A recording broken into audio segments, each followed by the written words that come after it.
Are you sitting comfortably? Then we'll begin.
Everybody, how's it going out there? What's happening in your world? We're going to tell you about our world, and unfortunately, sometimes we all live in the same world. But hell, what are you going to do but laugh it off or cry about it? We'll try not to do much of the latter. We'll do a shit ton of the former. Yeah, I just moved to a different world. The internet's great from Venus. Yeah. You know, you might have to go to a new parallel universe just to make sure, because I hear in old Barsoom there or whatever it's properly called Mars that the mega's already rising. The white Martians are getting all pissy with the green ones, you know. Elon sent over a rocket full of red hats just in case. Make Mars great again.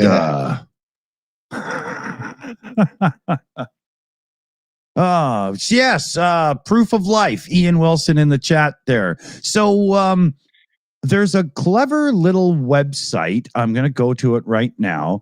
I'm going to give you the link in the chat as well, because this is where you go to read all Trump's BS on Truth Social without having to actually go there. So first up, there's that top one, and there's no content to it at all. Right? And then there's a simple truth. We can't call them truths, can we? No. A repoop? A retweet. A retweet. There we go. Okay. And there's another retweet. And there's another retweet. Look at, they're all dated today, right? 31st. There's another retweet of a twat. And then here we've got a post. Without tariffs and all of the caps, trillions of dollars we have already taken in, our country would be completely destroyed and our military power would be instantly obliterated. Notice the use of a comma. In a 4-7 opinion, a radical left group of judges didn't care, but one Democrat, Obama appointed, actually voted to save our country. I would like to thank him for his courage. He loves and respects the USA.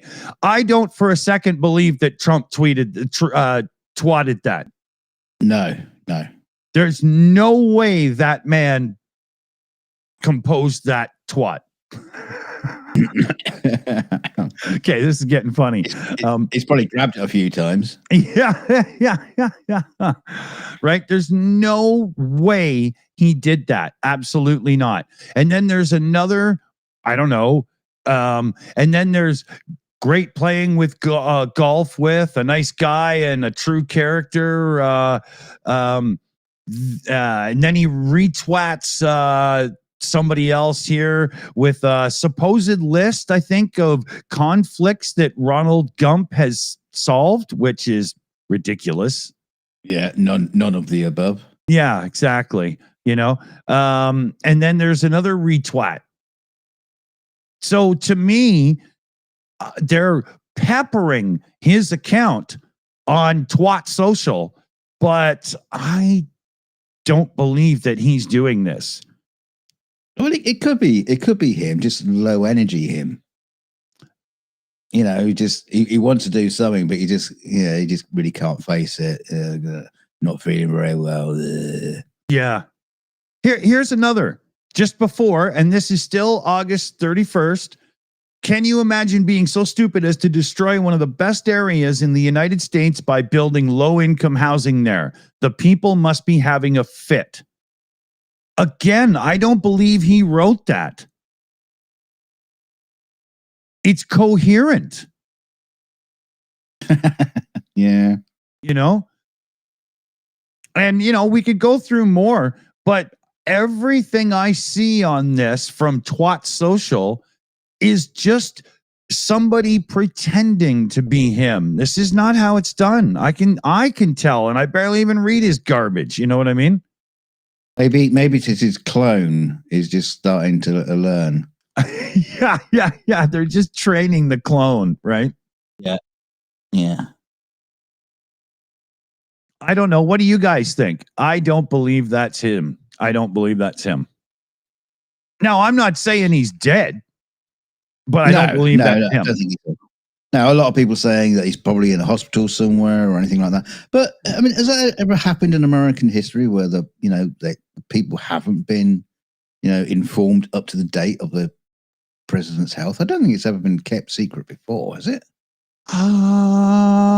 This is more like what we would do with Putin and Russia and North Korea and things like that.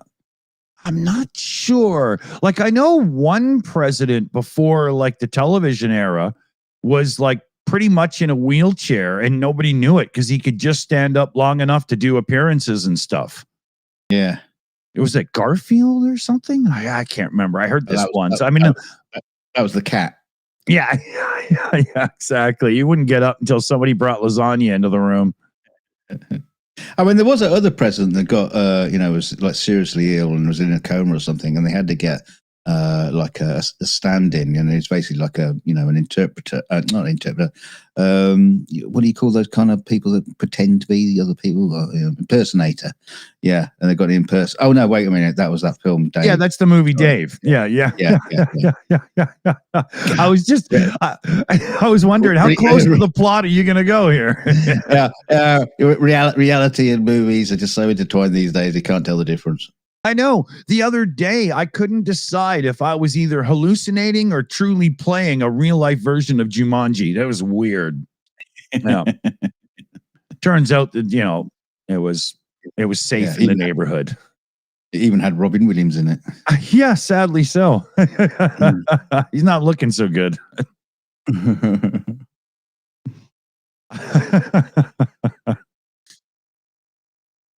It has been kind of funny, this whole what's the mystery vote about the president. Yeah. Well, let's take a vote here in the chat. Everybody in the live chat, right? Everybody watching, even if you're not usually a live chatter, just play along with this one. Put a 1 in the chat if you think he's like off having a medical procedure or something, and put a 2 in the chat if you think they're trying to pull the full weekend at Bernie's and he is, 1 day past his sell-by date and resting peacefully. You do realize there's a tool for doing that. It's called polls.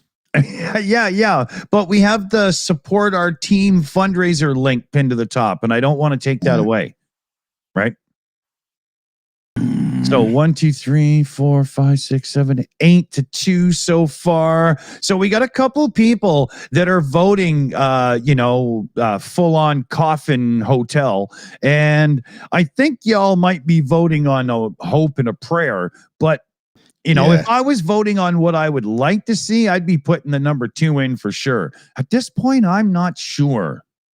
It is, but the thing is what's been funny is, you start getting people on YouTube saying, "Oh, president hasn't been seen for 3 days," and then the next minute they're doing, "Oh no, the president has been seen." No, wait a minute, that's a video video from last month. That's not right. But there is a photograph of him, but that photograph can't be real either because his daughter's somewhere else. It's all not making sense. I mean, and here's the thing. I hope everybody in America has some real long memory right now, like, Canadians will against Republicans for this trade war against the country. But if it turns out that Trump is gone after they've pretended that he wasn't, you've got to remember who these people are and what they are truly willing to do to hold on to power, not to fulfill the will of the people.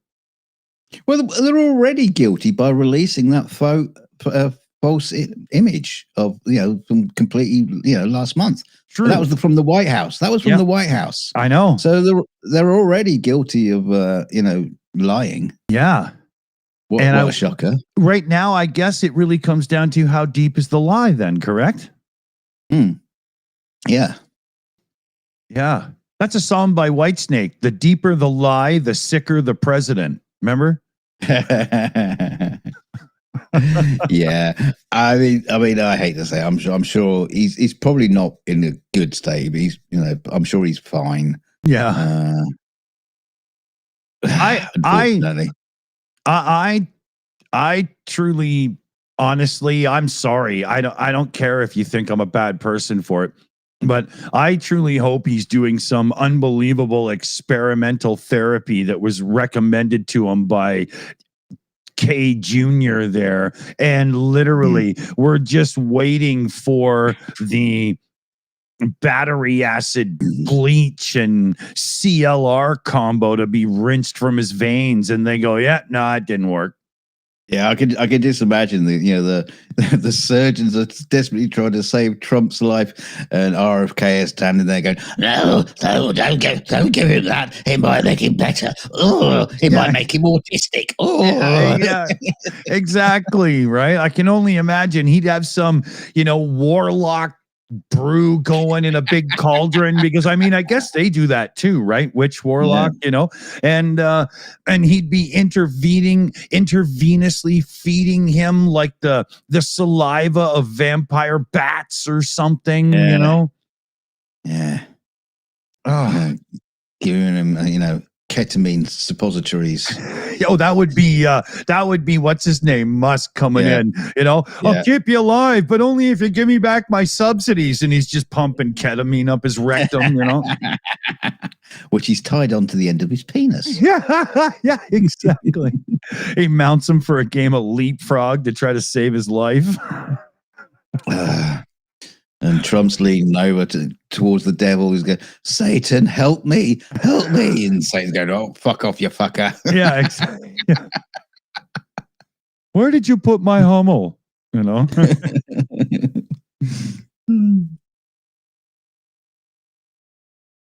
Oh, man. Hey, we're live on both channels. So it's time to do our announcement. Go on in. Oh, I thought you were going to. He's like smoke. I was just gonna do the beer flip. I just like right. Okay, you buggers over on the main channel. How many of there's 11 of you over there, you naughty people. Including PJ. See that he's there to whip your asses into shape and send you over to the right channel. He's posted it right there in the chat, so you know where to go and come over to the correct channel. So you know where we are. We only do this to get you stragglers over here who just don't know where to go. So get over here, get yourself subbed, and hit the notifications so you don't miss our show. So do that right now. That's right. Or don't. Yeah. And miss the show. No. Which is going to be really bad. You don't want to miss the show because I'm going to say something really interesting in 5 minutes' time. See? How bad would you feel if you weren't here? Yeah. So, yeah. And tell your mom, too, because, we wouldn't want her to miss the show. No. So we're ending in 3, 2, 1. Bye. See you soon. All right. I killed it here, too. Yeah, they're gone. We can talk about them now. Oh, yeah. Fucking morons on the wrong channel. Like, Jesus Christ. Do they show up on the wrong day for their wedding or anniversary? Yeah.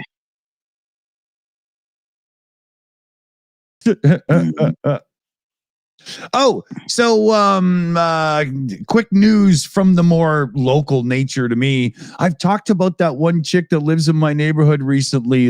She's got the free range children, right? Today, the police showed up to do a check to make sure. Yeah. That her children are okay because they're starting to get calls now. So how it works is, I know from the little grapevine it's a townhouse complex I live in, right? So unlike an apartment building, all you do is walk out your door to go to the dumpsters or this and that, and you see all your neighbors. It's a bit more communal, without trying to sound like an unwashed hippie that bathes in patchouli oil. So through the grapevine, I knew some people had already called property management on this girl because the way that her children are and stuff, it's just ridiculous. And, walking around with like 12-hour filled diapers or naked and, just peeing in your carport and out at 7 a.m. with no parental supervision at all, just wandering around. Like, it's ridiculous, right? So people have been calling property management, and property management's like, guys, I get it, but for us to really do anything, we need more like legal things. So everybody, you got to probably call child protection services or whatever they're called in our area. So I know again through the grapevine that people called them, but they said, we can't act without at least a police file or two on record to show that there's truly a reason to show up. We can't just show up because one neighbor calls on another, because it could just be like a fight between two selfish millennial fucks or whatever, right? And so now what's happening is neighbors are calling the cops when the children are out unsupervised for like extended, like it's been 30 minutes now and I can't leave my window because there's this 3-year-old unsupervised or 2.5-year-old, right? And so this woman's about to get in real trouble, man. And there doesn't seem to be anyone in her life that can even get to the point of you realize that this isn't a hippie commune. You got to actually parent your children. It's unbelievable. She could get a sheepdog. Just round them up and put them in a pen. Yeah, but the sheepdog would be like, why do I have to take care of my fucking owner? Because the mother will be outside and one of her children will go into somebody's carport and just start grabbing things and screwing with things, have a pee right beside the car on the carport, and she's just standing there. Wow. Yeah. It's unbelievable. And she's about to have a third. Is like, it's not a fucking race. Is there something wrong with her? Oh man. If I was to give you the list, I wouldn't have wanted to carry all those tablets down the mountain. Let me put it that way. Yeah. And I mean, I'm somebody, if you're new here, you may not fully get it, but I think I have the right to say I'm somebody who's like really worked at it and done a good job as a parent. My son's deeply on the autism spectrum, and I've worked my ass off as a parent. So it doubly pisses me off. You know what I mean? Well, even people who put low effort parenting in even seem to manage to do better than that. Yeah, well, I mean, with her kids, I can't tell if they're on like the spectrum or special needs in a way, or they're just literally raised on television and being yelled at because they don't know anything, right? Yeah. You know, I can't tell. Raised by wolves. Yeah, it drives me crazy, man. You know? So it for me, I'm really happy to see the authorities starting to step in because now there's a paperwork trail, and I'm hoping that those kids, you know, end up in a situation that's better than this. Don't do that. Don't. But it, like, seriously, you know, I know of about 12 foster families in town that on purpose you have like an autistic foster kid or whatever, and there's some excellent support in where I live. So to be honest, I think, you know, mom needs time out and the kids need real help. Yeah. She probably needs a lot of help as well. Oh yeah. Of some kind. Yeah. It drives me crazy, you know. It's driving me crazy. But anyway, enough of that. You know, so Dunk was going to regale us with tales from his perspective on existence. Yeah, no, I wasn't. I was lying. I wasn't going to say anything interesting at all. I was just using that as a guise to get people over here. Oh, wow. You are an excellent liar because I believed you. I should be a politician. I was just going to say that. Yeah. I got nothing interesting to tell you. What can I tell you? Yeah, I've still not been well. Just dragging my ass around, doing as little as possible. Taking wife's in hospital again. Oh, yeah. She's got like this tube sort of thing, and it's sprung a leak, and it's like, it's serious. That sucks. Yeah.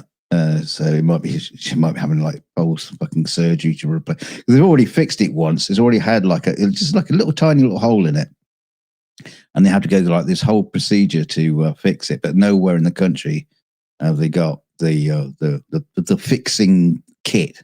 Oh man! So if you were to give an actual update on Kelly's like actual situation every time we did a show, some people would accuse you of going for a harsh sympathy play, but you'd be underselling it actually, right?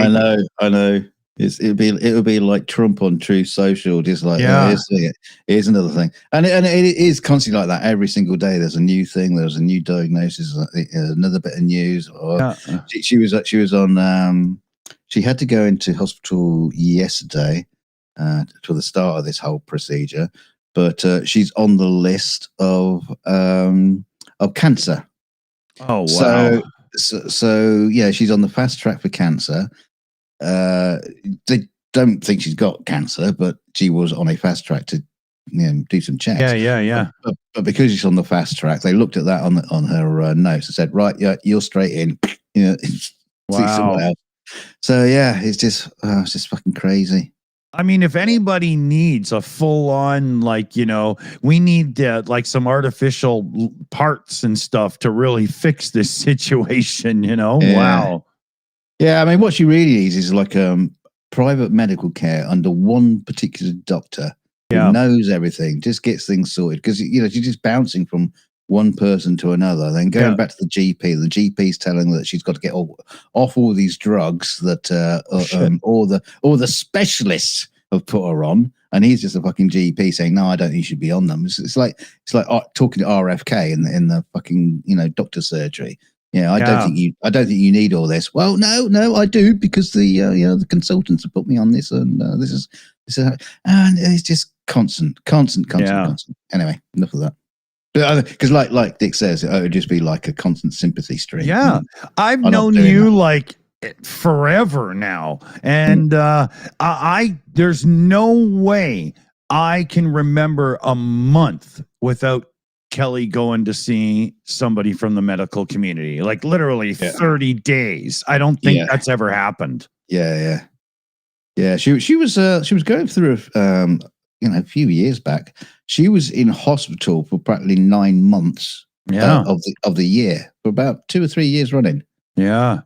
was crazy. Yeah. I've heard you've done so many trips and runs and visits and oh yeah, yeah. There you go. So yeah, but back to the group again. We've got our fundraiser going for the Shills team support. We got a couple of people on the moderator team, Newshound team, and so on and whatnot that are running on some really shitty luck right now. I think we've got it at about 1,800 is the fundraiser, yeah, and it's at 750 already. Big shout out to NA because he's chipped into that hat a couple times now. So, yeah, I mean, the smallest donations matter huge, just like the bigger ones. Yeah. I wish we had more cash myself to just simply, take care of it. But yeah. Yeah. If you find any like buttons down the back of your sofa, put those in as well. We don't care. We'll take exactly. anything. Yeah, just paint them bronze. We'll sell them as pennies, right? And if you haven't got any money, it's simple. Just go down to one of those blood transfusion places where they buy your blood, and sell a few pints. Yeah, exactly. Maybe go on some of those clinical tests where you get paid. Yeah, anything to help us out. Prostitution, we don't mind. We don't care where the money comes from. Actually, we encourage that. As long as we get staff discount. Yeah, I can only imagine our viewers going to donate blood. Well, I'm sorry, but there's too much alcohol in that. No, you smoke way too much weed. It's just, Yeah, blood isn't supposed to be yellow.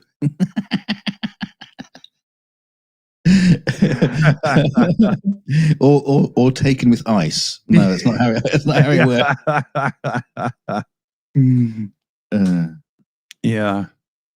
Like if I was to do the whole organ donation thing, which I do have signed on my driver's license, I can only imagine. They go, okay, well, somebody needs lungs. Yeah, but this guy did too, man. I'm just not sure it's going to work out for anyone. Yeah.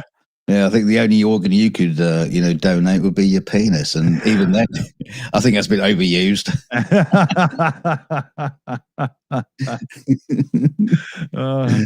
Is it supposed to be that shape? Yeah. It's all bent and crooked. This guy's had to have drugs a few times to fix this thing.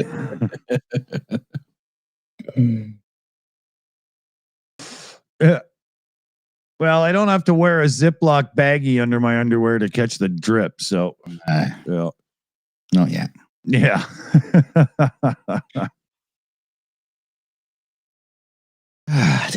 So, there was something else that happened in society that I wanted to bring up. I might have to relook. Yeah, I had it at the tip of my tongue there, and then it went away. Yeah. Talking about RFK earlier, he's decided to get rid of all vaccines and everything, and apparently, according to Bernie Sanders, that there are hundreds and thousands of medical scientists, doctors, and specialists. Well, they're basically all up in arms about this. They're tutting and wagging their fingers, saying, "No." Oh yeah. But apparently, he says they're doing that, but where are they then? Why aren't all these doctors and scientists like going on strike or doing a demonstration or anything? Just quietly accepting it. From what I understand, anybody who's practicing medicine is probably way too busy in America these days. But like the researchers and stuff, they could do these kinds of things. I do agree there for sure. And the idea, everybody knew that Junior was going to go after the mRNA. Yeah, the National Rifle Association. Yeah. The Slim Shady RNA vaccine. Everybody knew he was going to do this, right? I'm surprised it took this long, but I wouldn't doubt that Miller and a few of the 2025 architects were like, okay, hold on. You can't go psycho in the beginning, right? You know, I wouldn't doubt it. But it makes you wonder what the plan is, what the game is. I mean, obviously, if they had another COVID pandemic and could possibly happen any time, then what are the intentions? Are they actually literally trying to reduce the population of the United States? To be honest, it's unless everybody believes this idiot, and I don't believe that, right? You know, somebody like Miller and whatnot, they're smart enough to know better, but I think it comes down to, unfortunately, a tad of what you just said, because there is no other end game that makes sense.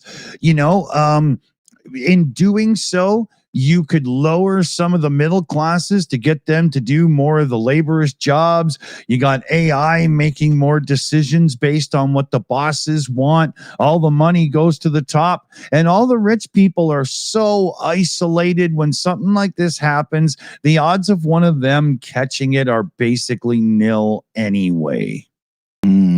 Right? That's how I see it. And unfortunately, I'm not some doomsayer or anything, but what else could be the end game of trying to take away something that saves lives? Yeah, I don't get it. I don't get it. You know? I mean, they've taken away the health care. Then you take away the vaccine. So when somebody gets like a COVID or something, then they really need like some assistance and maybe like a steroid puffer to get through that heavy spot. They're not going to have it, and you're going to have a higher fatality rate. You just are.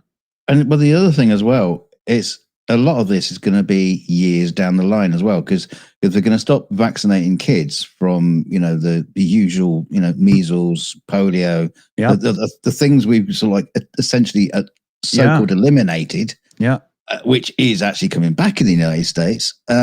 So years down the line, you're going to have lots of one generation, and you're going to have some serious effects. And in 2 generations, those people should be in the workforce, but a whole whack of them will know what. Yeah, right? Yeah.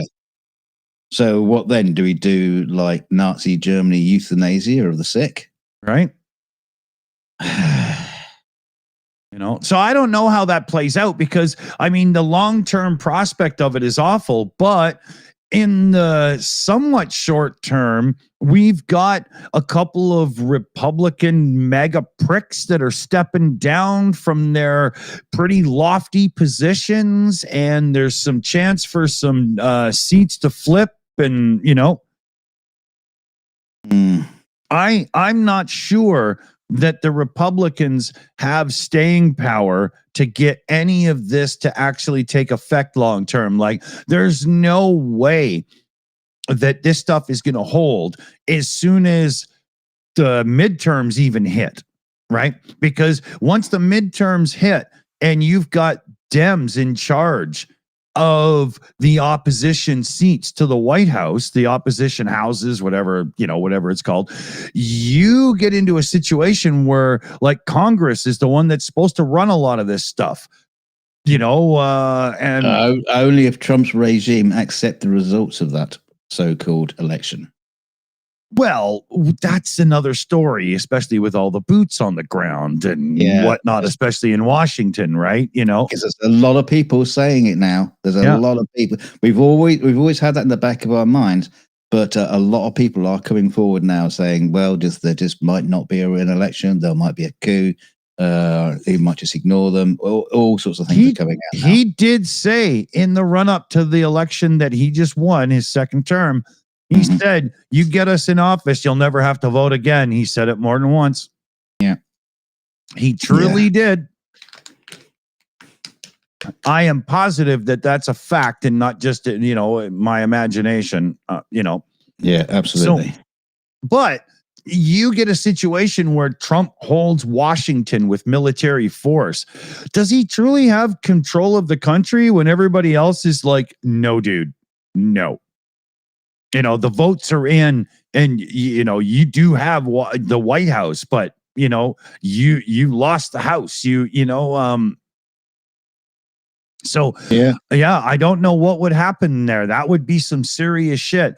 Imagine American troops lining up against American troops on American soil, all because of political ideology. What a disaster that could be. Well, but you see, the thing is, what you do before that is you make sure you get rid of all your political enemies. So he's trying. He's trying the nice way at the minute. Yeah. And it might turn the nasty way. Yeah. So, so once you get rid of those, then people have got less people to listen to and being told that they're being, hard done by. And then, he can just do what the hell he likes. Yeah. And that's what he wants. Right? He has no concern or care for the will of the people. Yeah.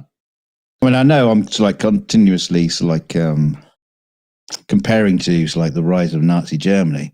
The one thing we do have that plays up well for us is that Hitler was not nearly 80 years old when he seized power. Yeah. So, if there is that chance that the House of Cards will fall if Trump falls. Well, okay, here. Let's play a hypothetical. Everybody that's watching, if you're not in the live chat, just answer this one at least. Jump into the live chat with us. What happens to both the government as it is right now and the Republican Party as a whole if it turns out that Ronald Gump has actually cashed his chips in the great casino in the sky? What happens? Or will do very soon. Yeah. Let's say it happens in the next 3 months if it hasn't already happened. Let's just play a hypothetical. Vance instantly gets all hell's going to break loose because those different factions of Republicans that make up the MAGA power base will instantly fracture without their gold fucking leaf hammered leader. What happens? I think turmoil and chaos. Yeah. I mean, what's interesting about JD Vance? I mean, he's never had a political position before. He's never run for anything. He's never been a candidate for anything. They just groomed him to be a future president. And he hated Trump. I know. Exactly. I mean, it wasn't that long ago when he talked total trash about the orange painted bastard, Yeah. So there is a slim chance that JD Vance will do the right thing and reverse a lot of the Trump shit because he hates it, or he's been, we would say, brainwashed by the elite who are in charge of the government, and will follow their lead. I don't know. If Vance actually stood up with a set of balls that weren't locked between the cushions of a couch and actually stood up and said, I'm sorry, but this Republican Party is no longer going to decimate America, and actually did the right thing, everybody in Project 2025 would hate his guts. But could it save the Republican Party? And well, he could potentially become a hero, but unfortunately, I would imagine he would be assassinated very quickly. Could be. From the inside. This leads us to another question then. Is there any saving the Republican Party after this mess? Because in my view of things, there's no way after this mess the Republicans can win at least the next 2 terms after for the White House. I don't see how that's possible. Well, the thing is, you can say the same thing about the Democrats as well. They're all right flipping mess. And the same's happening over here in this country. The Conservatives and the Labour Party are both, disasters at the minute. The Democrats have an issue with social media and connecting and stuff, but I'm not sure the party's a mess. They just don't know how to connect. Yeah, well, that's because they're full of old people who don't understand. But I'm but as a group, they mostly seem to be, pretty solid with each other, whereas like the hardcore Christians don't like some of the other Republicans. And without Trump, it's just going to be like Commander was saying on the Saturday show, there's like at least 3 factions of Republicans that actually hate each other.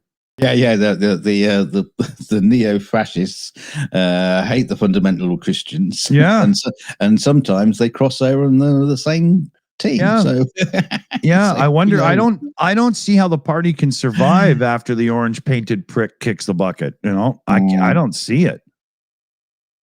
Well, the name will probably survive. It will just. Yeah. But they're going to have after all the bad they've done to people, they got a big, long rebuilding process before people forget that they lost their farm and stuff, right? Yeah, maybe. They might have like a full generation of pain coming their way. And that in itself could actually end up being a bad thing, because anytime something is too one-sided, it's never good for us. Thing is, I've seen it over here in the UK. You can get a complete switcheroo in a political party in a very, very short amount of time. Yeah.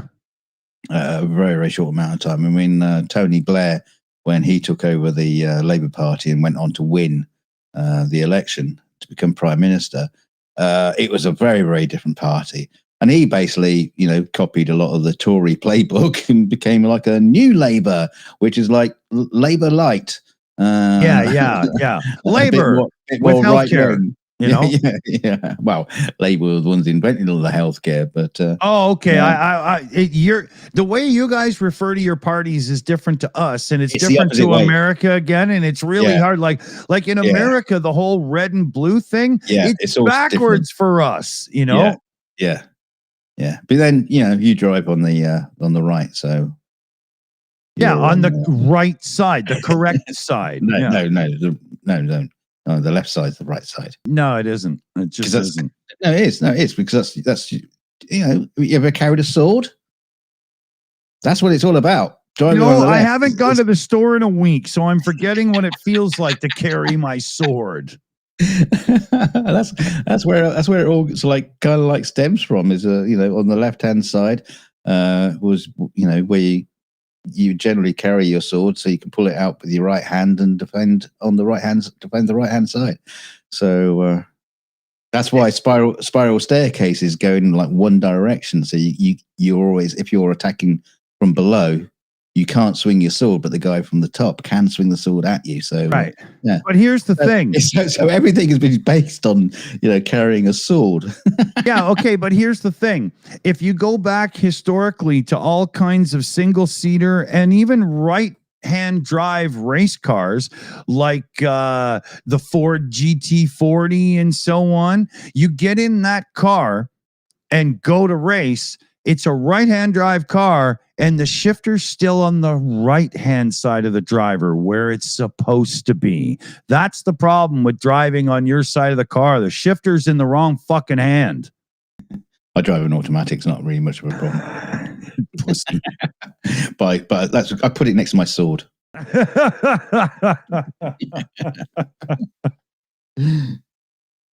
I just think it's kind of funny that it was just like a simple thing of carrying a sword back in the day.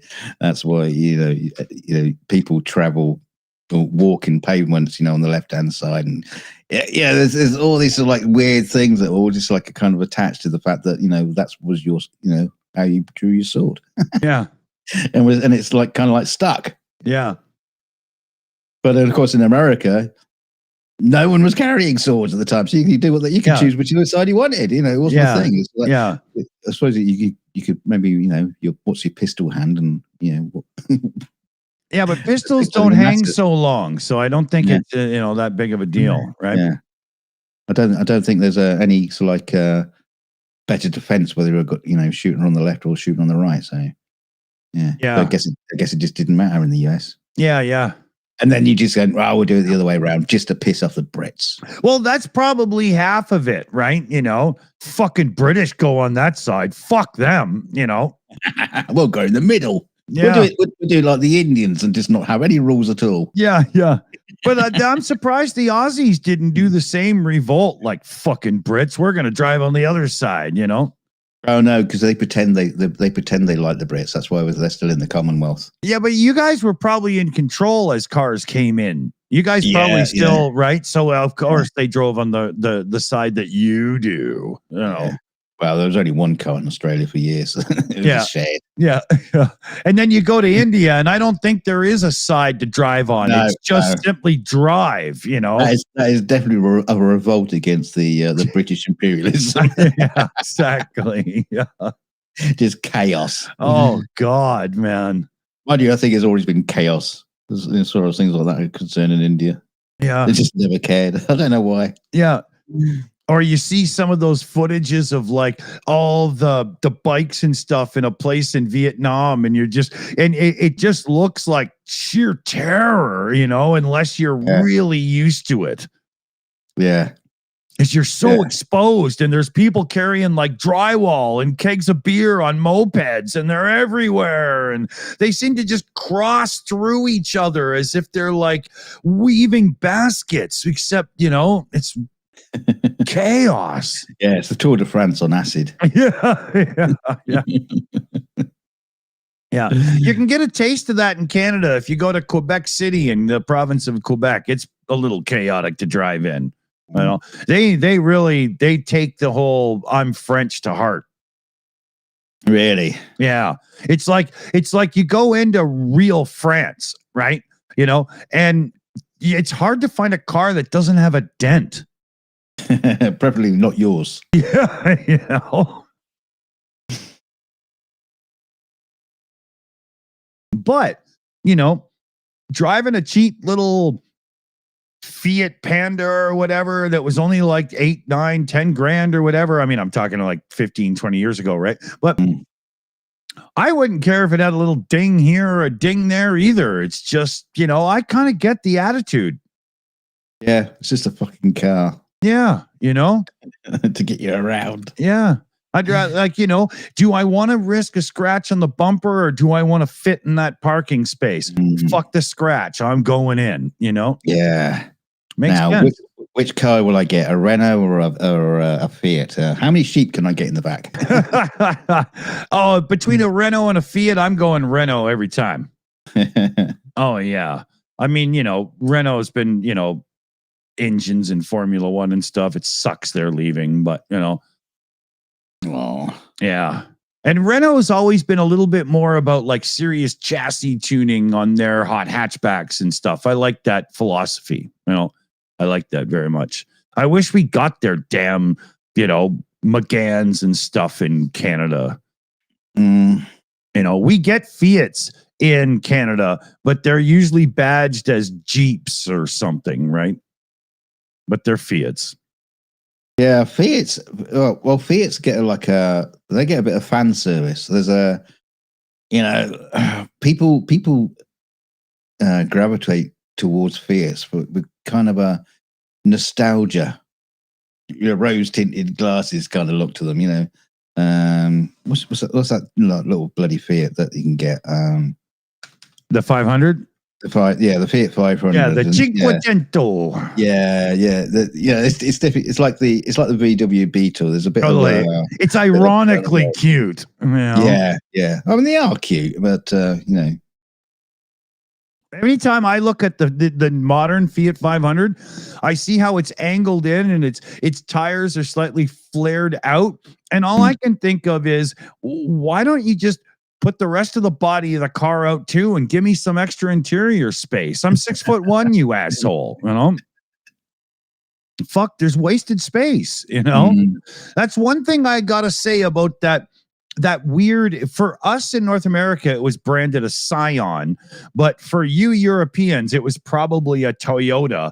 And it was this little, almost like a hatchback. It almost looked like a station wagon that just had all the wagon part cut off, you know, and it was very boxy. Some of the boy racers liked it, you know. I can't remember what that car was called. No idea. But it made sense. It was honestly just boxy to give you a more interior space, and they just made it kind of cool. And it worked. It was really cool. Yeah, PJ, the estate cars. Yeah, or even better is shooting brake. I don't know why you guys call it that. It's not like a car to go shooting things with, but I think that's a neat name for an estate or a wagon, you know.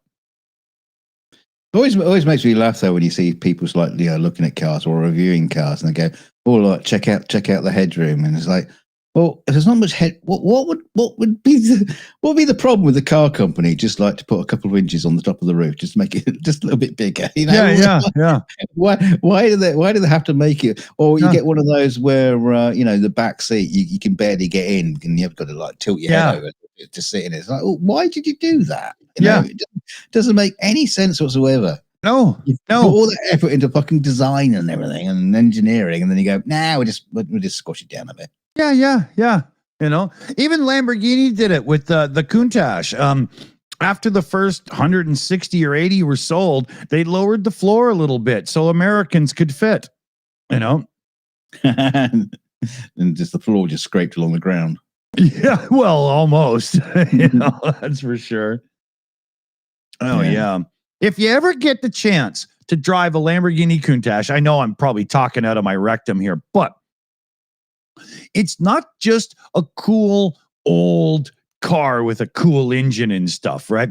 I mean, you get into an old 68 or 72 North American muscle car and you put your foot into it and it sounds awesome and you start to go a little quicker, and then you go into a corner and it's got no brakes, no steering or anything, but it's cool because it's a CUDA or whatever, right? But in a Lamborghini Countach, that motherfucker has rose joints in the suspension. So it's literally like more of a metal on metal race car than all the rubber sponginess you get in a normal car. And to pilot a car that's got rose joints in it, I got to when I did my auto racing lessons when I was 18 for that summer at the Richard Spinard Racing School in Ontario. To pilot a car around the corners that has rose joints is otherworldly different from driving a normal car.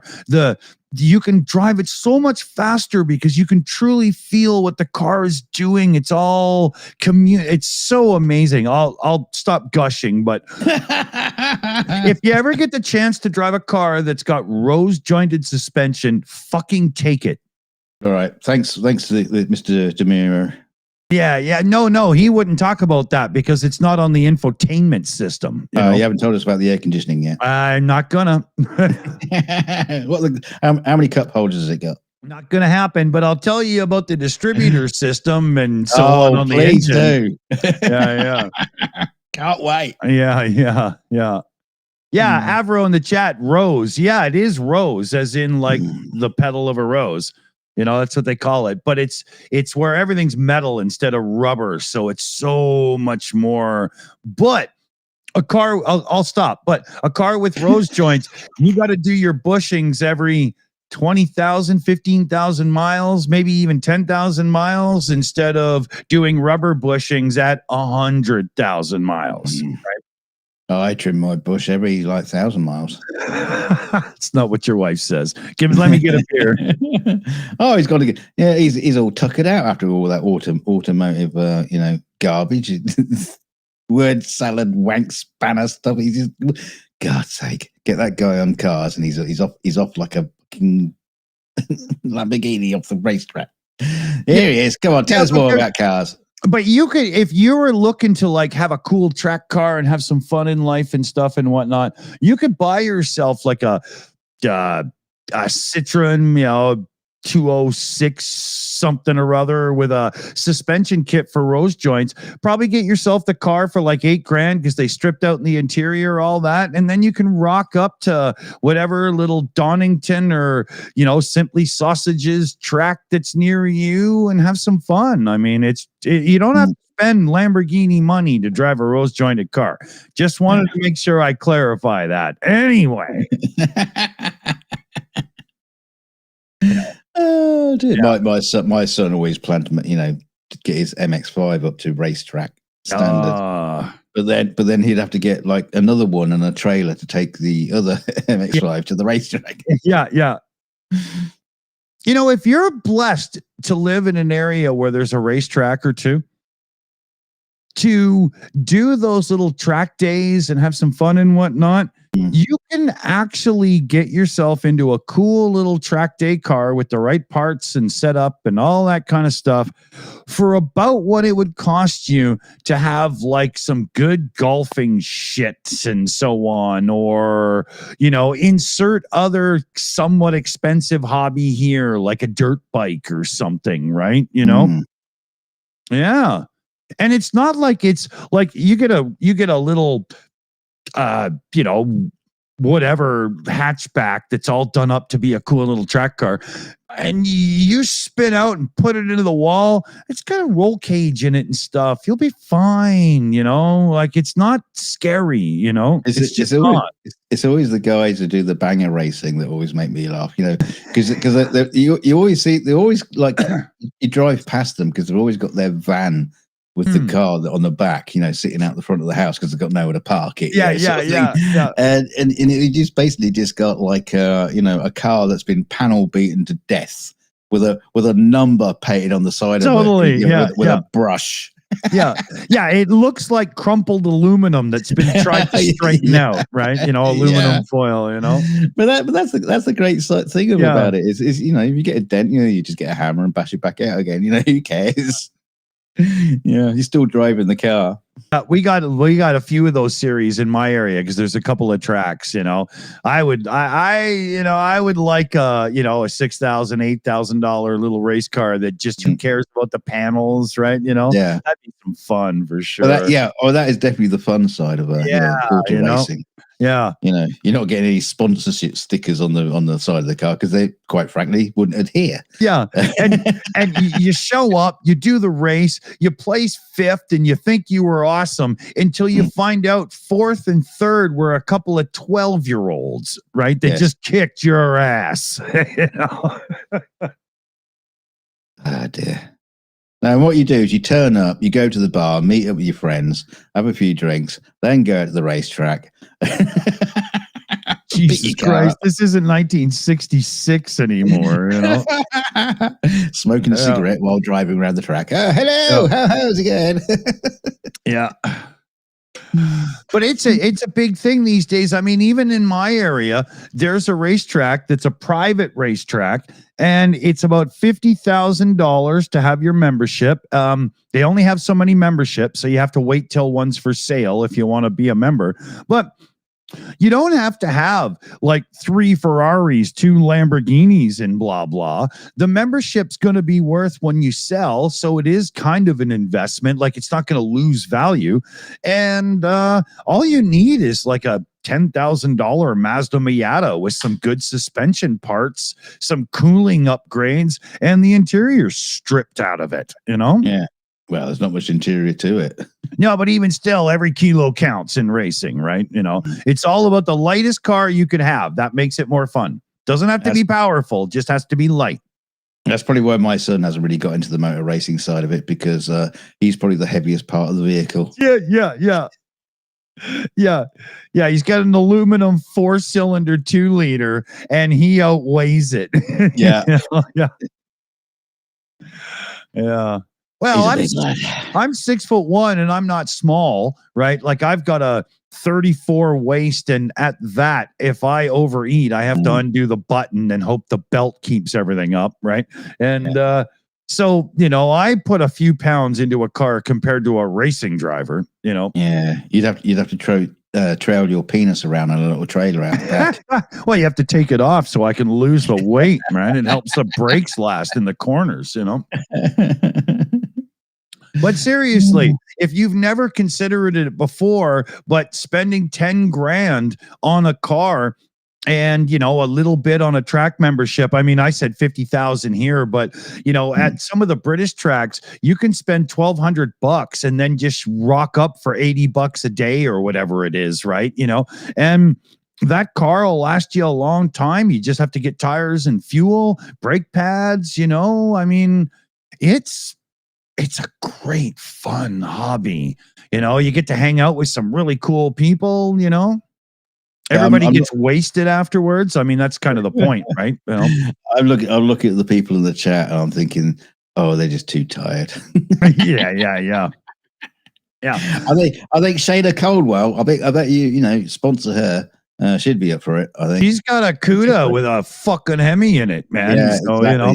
She knows her automobiles. Yeah, but what we'll have to do is get her some stiffer suspension because that thing's got a few pounds to it and she's going to wallow in the corners. So if we're going to send Shayna racing, we're going to have to tighten up the coilovers on that car.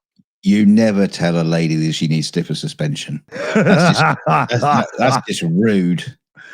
I thought this bra looked nice on me.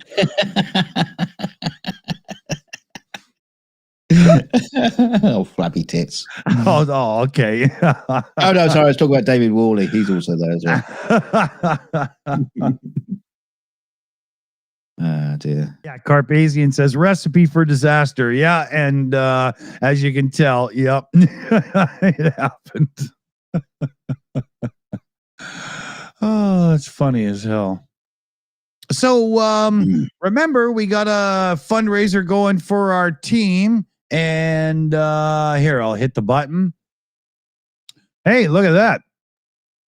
You guys have actually hit the thing. So, yeah.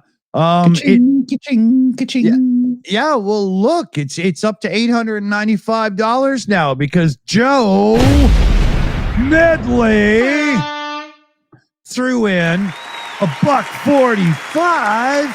Oh, baby, yeah.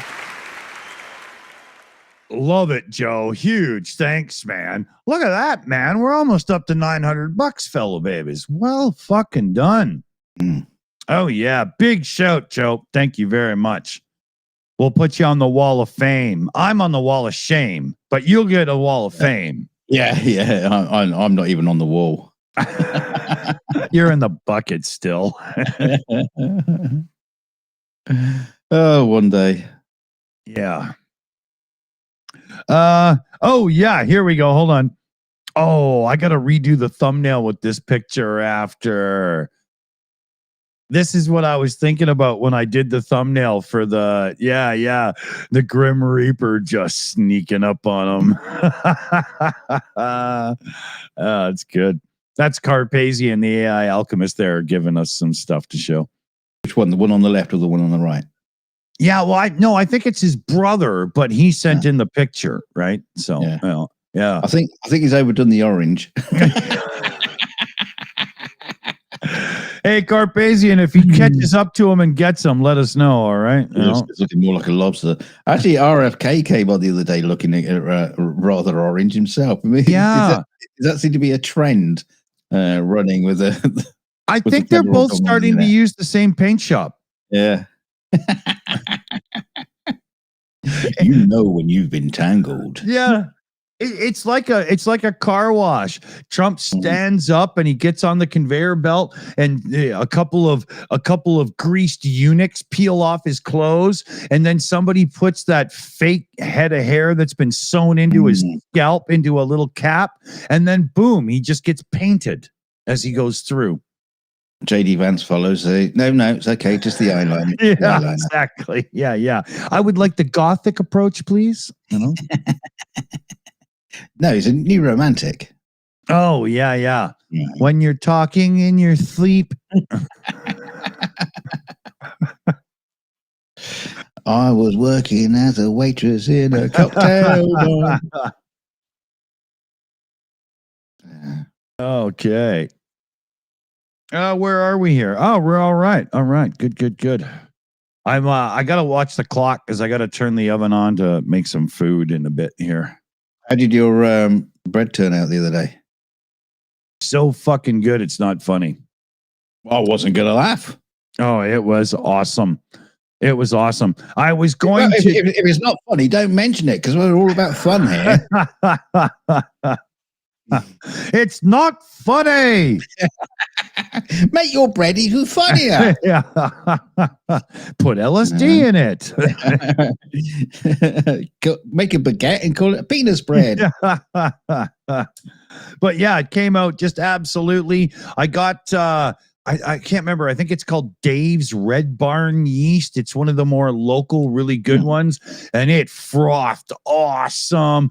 The mixer I got powered through, beating the crap out of the dough. It rose perfectly.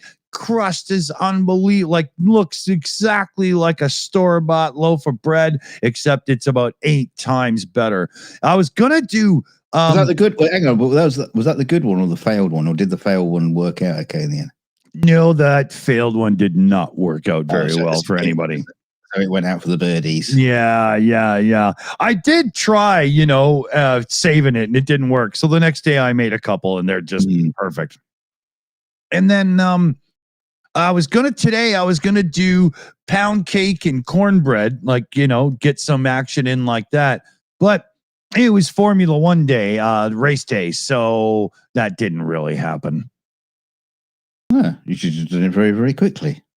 yeah, just like a lap of the track. Yeah, exactly. Yeah. No, because if you're doing something during the race and you start pausing it and whatnot, it really puts you on like an emotional roller coaster ride where you come down, but you should still be up because of the action, and it kind of fucks it up. I don't really like to interrupt it. I like to just watch. That's why I have the whole screen set up in my little smoking shed outside, because if I'm watching the race on the Plex server, I can stop, go out, have a smoke, and it takes me all of 12 seconds and I'm still watching the race. No time, it's perfect. Oh, that explains all the scrawlings on bathroom walls and truck stops all around Canada where it just says Dick likes to watch. Yeah. I like to watch.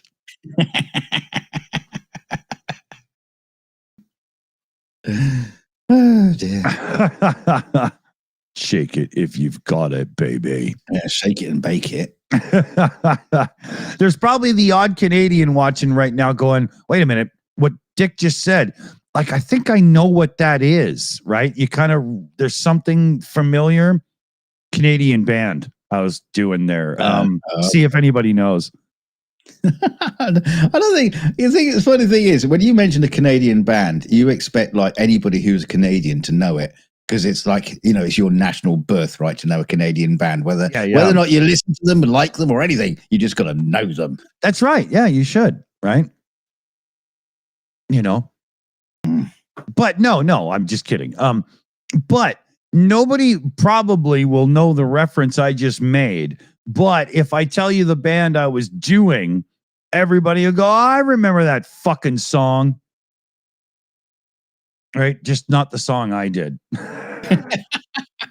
Okay, whatever. Yeah. Oh, dear. All right. At that point, it's about time I pour myself another glass of wine. There you go. Grunge Thing in the chat earlier had asked, what is the ugliest car? That's an interesting question. I have an idea. Trying to think, really. There have been people talking about the ugliest car. There have been some ugly cars. I'm not too sure I can remember the names of them. Well, iJedi in the chat says Cybertruck next. I'm not sure about that. Have you ever heard of a design house called Zagato? Because motherfuck, have they screwed the pooch a few times.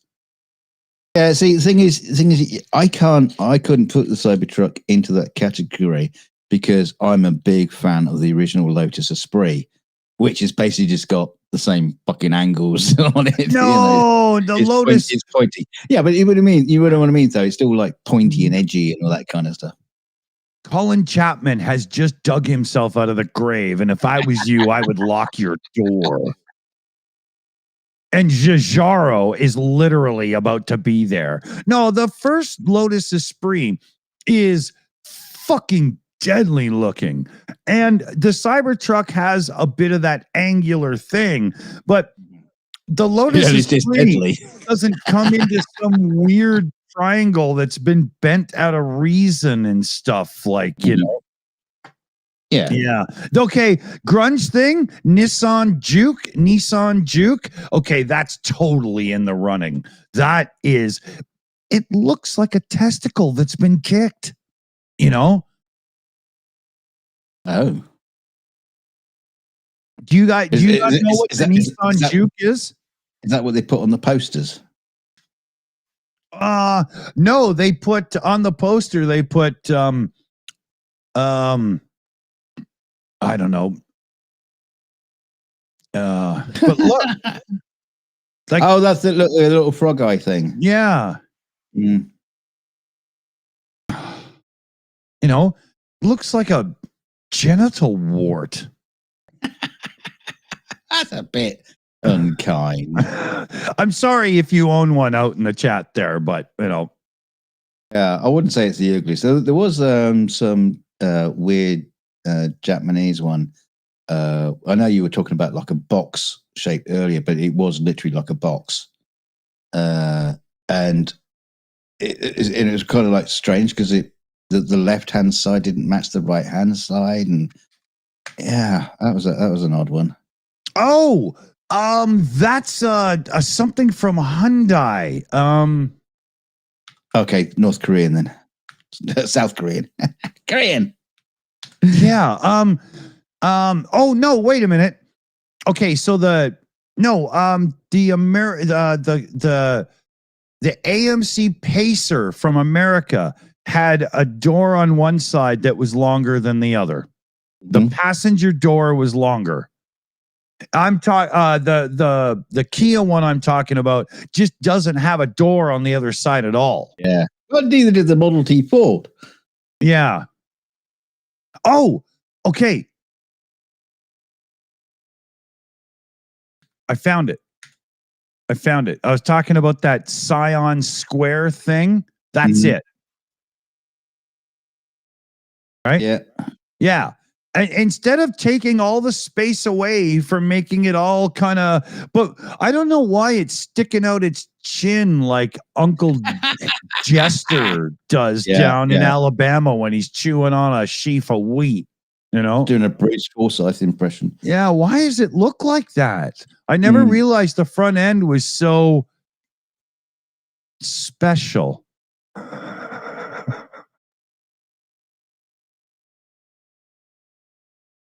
You know, it looks like somebody that's got a lot of dip in their front lip. You know, that car chews tobacco. But it looks like the license plate. That's its one good tooth. Yeah. Yeah, it's got a bit of the Mater look, you know. Yeah, Yeah, shoot, I get that for you. Yeah, just put some big floppy ears on the top of it. You'd be happy. Right. But with if the bumper didn't do that, I really think it's kind of a cool looking car. You know, I kind of liked it.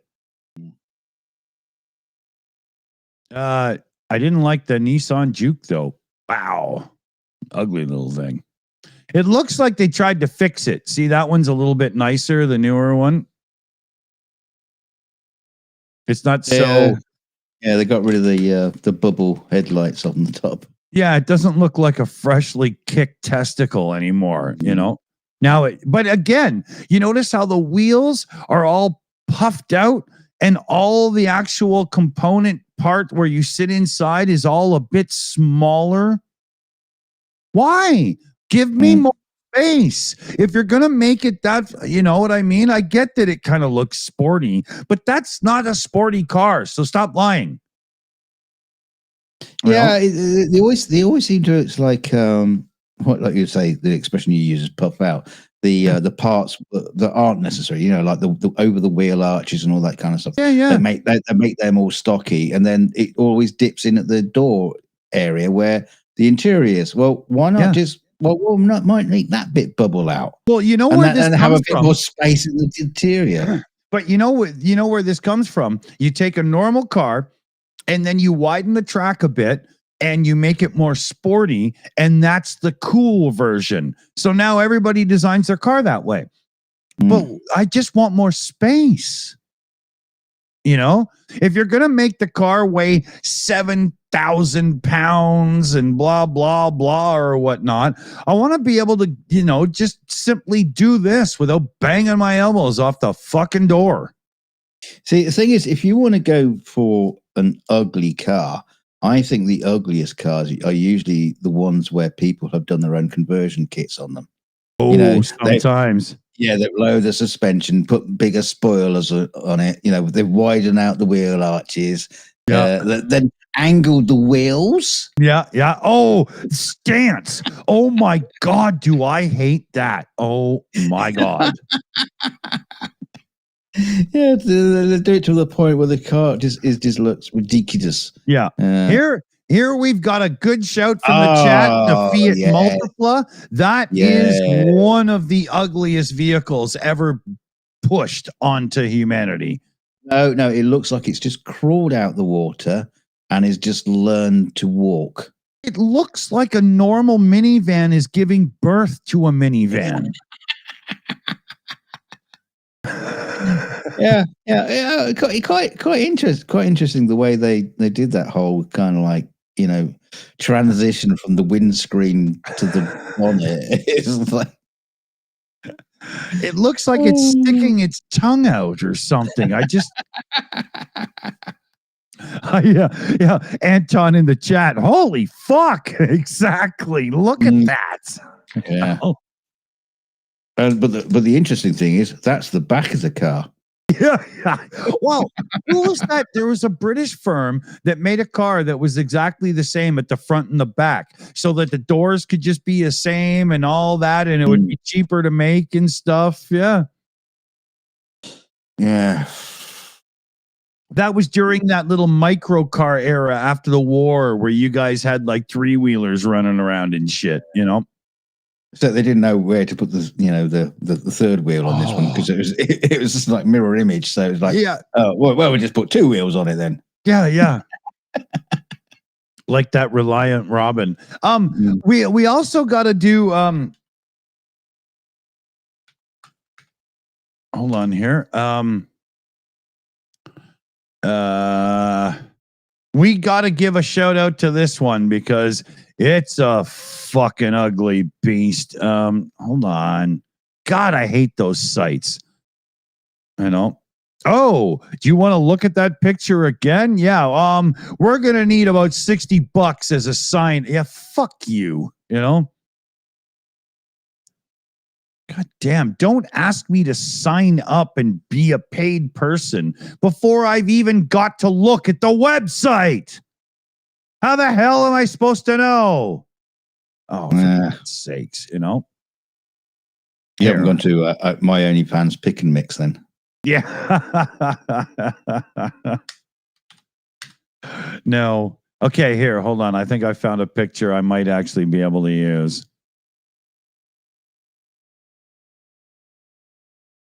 There. We got to give a shout out to the old Ford Edsel. That is one ugly motherfucker, man. Not anymore. It isn't. What do you mean? Well, it's not. It's got you know, old style chic now. It's not, doesn't.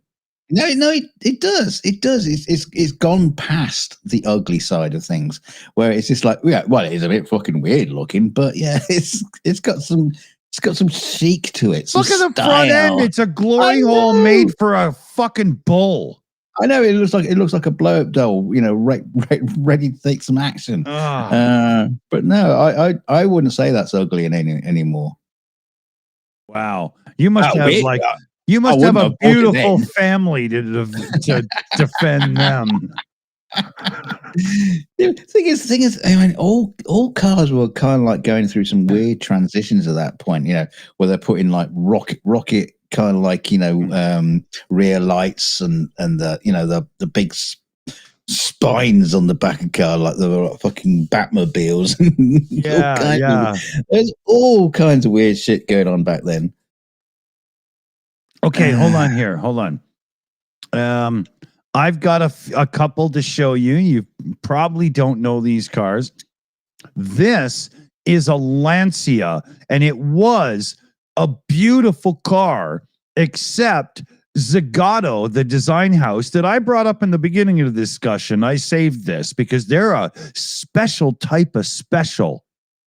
Mm-hmm. So they took here. Let me let's see.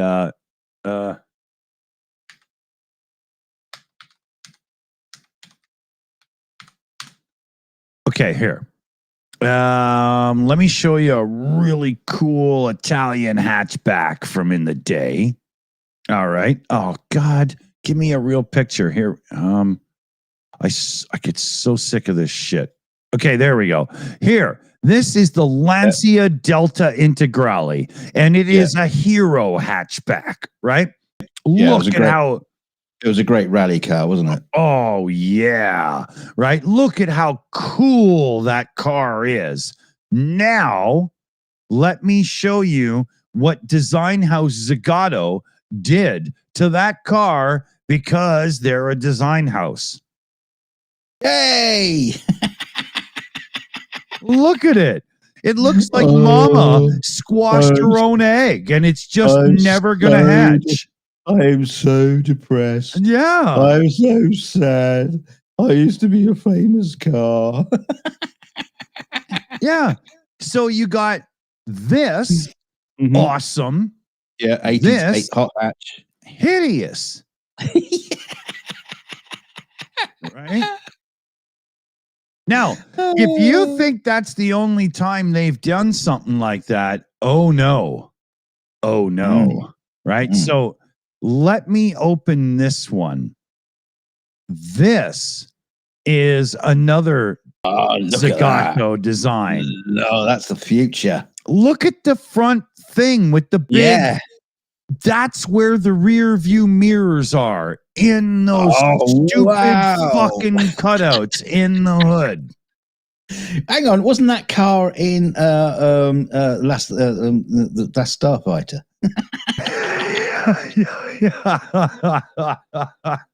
Look at those hubs as well. Everything is ugly. There's literally not one part of that car that you go, yeah. The steering wheel looks all right. Yeah, well, that little bit you can see. At least it's round, right? You know. Well, the top bit is. Yeah. Here, hold on a second. That's great. I like that one. It's so fucking stupid. I kind of like it. Yeah. Okay. Here's another one. So let me get this up. Now you know. Well, you know me because I like irony. Yeah. Well, here's irony for you, because Alfa Romeo is known historically for some beautiful and lovely to drive lightweight small engine sports cars for the road. Especially if you like sitting by the roadside. Oh, well, that's true too. They're also known for needing to carry a lot of tools on the trailer that follows the car, right? But Zagato, this same design house, got together with Alfa Romeo and created this. Wow. Exactly. That looks amazing. I know, right? Look at that. Is it supposed to have those dents in it? It looks like it comes pre-crashed, you know? Oh, we welded two cars together. No one will notice. It's all right. You know? It's unbelievable, right? The front end still looks like an Alfa Romeo because it's got the triple lights and the little V, but even still, it looks sad. Yeah, it looks like it got punched out the night before and it's got a fat lip, you know? I like how it's like the way the rear end is like scalloped in such a way that the door handles for the front door are now like recessed on that that scallop. Yeah. You need to see it from the other angle, from the looking towards the front. Yeah. I'll switch to it again, but look at that. Who stepped back when they drew that on the big art board or whatever it's called and went, yeah, nailed it. I like the little sad looking little face. There's the door. Look at that. Yeah. No, go back to the last picture. Look at the sad little emoji in the driving. No, where's it gone? Not that one. Not that. No. Keep going. The one you had previously. I'm going to it, but it's down. Yeah, here. Yeah. The sad little emoji in the driving seat. Oh, it's trying to hide. Yeah, I'm not in this car. Yeah, here I'm not an influencer. Yeah, we got a full 24 pictures. Now, the dashboard, the interior, that's some quintessential 80s cool as far as I'm concerned. I like that. I like the leather work. Yeah. Yeah. Fine Corinthian leather, I'm sure, and look at underneath. If that's not Italian spaghetti, I haven't seen it, right? It's pretty. I like how all the hoses and wires are all color-coded. Exactly. They got the red crinkle on the valve cover, the whole bit, Yeah. And that's nice. And that's the Busso engine as well. So that sounds like heaven on earth if but I'm sorry, it's just one of the ugliest things I've ever seen. But it just looks like the whole top cab section. Yeah, is like an add-on. Like in the 50s where they take the roof off a car and shorten it. To make those hot. The hot rods. It's a kind of like that. It's like it's got like a really fat bottom. Yeah, and a tiny little head on the top of it. Yeah. I don't. Oh man, it should split in the middle. That's the way they should look. And they even, if you've ever seen the Aston Martin V8 Vantage, the classic one, not like the new swoopy Bond one, but the old one, they even took one of those and ruined it. Look at that. Oh, look. It looks like a child with a ruler redrew the car. I don't get it. Look at that weird seam coming down behind the lights in front of the wheel and the front fender, the wing, It looks like it's got Aston Martin Lagonda styling. Well, I expect that cool 4-seater one with the and fucking monster, yeah. And you see, look, let me just zoom it in a bit more. It's got those fucking like DeLorean Countach windows. They don't all open. You see the seam there. Yeah, they're a strange company, Zagato, man. They've made some weird stuff. Could be worse, though. See, I don't just share weird music. Canadian music. It could be worse, though, because you can imagine, like, clothes fashion designers getting their hands on a car. Yeah. And they'll be like, they'll just doing all kinds of shit on it. They'll be putting mirrors on the roof and on the ceiling, and or extra bags on the side. You'd have to reach behind it to open the hood.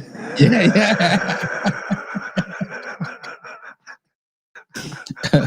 we made a car out of kippers. Oh. That's funny. What is it? Balenciago to design a car, and I guarantee you wouldn't even recognize it as a car. Yeah. But that Zagato company we showed there before we end this, it's kind of like watching that episode of The Simpsons where Homer designs a car for Danny DeVito's company, his brother. Oh, let me get a beer. 1 second here. See, Graham says worst cars are modern cars. I wouldn't say that they're the worst cars, but there seems to be as like a general, or I might be just talking out my own arse now, but there seems to be like, or should I say, there seemed to be a point in time where everything seemed to be coming out the same Jello mold. I think we're coming out of that now. Cars are looking a little bit different, but it's usually down to like a headlight, Oh, it's more than that. Design and- It's you got to have your hood at a certain kind of radius and height because of pedestrian safety. Like, it's ruined styling. But even more, if you like, I could have had a thing prepared for this, but I don't. If you're to look at the average mid-size SUV from a side profile, if you don't know vehicles, you can barely tell a high-end Porsche from a low-end Kia to a Nissan to a, they all fucking look the same. They do. You know?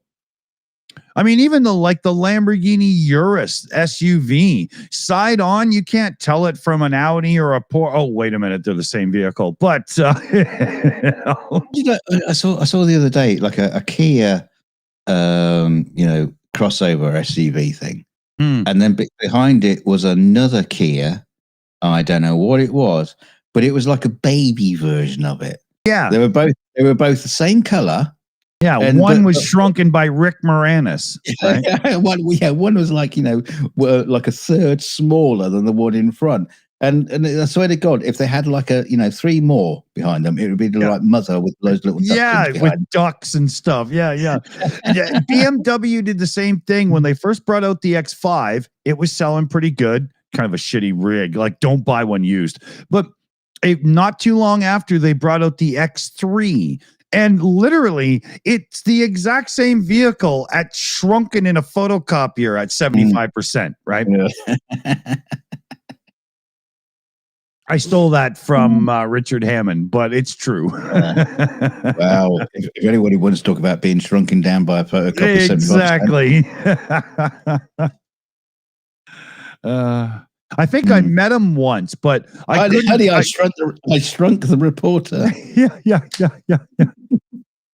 You met him once. Yeah. His nose bounced into my rib cage when I was trying to walk somewhere. I'm sure it was him, though. You knew Marcus Aurelius? No, I just said I met him once. Yeah. I'm wearing his Rolex. Oh, you can't have it. You got that off a fucking Sylvanian family's rabbit.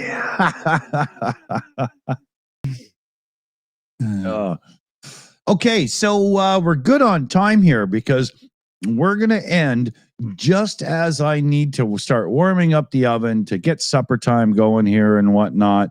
Lord, thunder and Jesus, you'd swear to God this was designed on purpose. Not a chance. Yeah, it's awesome. It's awesome. I don't want to, we had pizza yesterday. I don't want to order again. I'm just, I'm fighting against over-processed food and stuff right now in life, right? I'm totally rebelling. I've had it. Thing is, not put too fine a point on it. You're an old man. Yeah. Felix is not. He's a young man. He could eat pizza every single day of his life. That's true. He'd be happy. Yeah. But people like you and me, you just go, ugh. I know. I have like when we order pizza, I have like 3-4 pieces, and he has 2 meals of it, right? Yeah, and the box. Yeah. He makes a little plastic table that comes in the middle. Yeah. He's lucky he doesn't. The driver's lucky he doesn't lose his hand, right?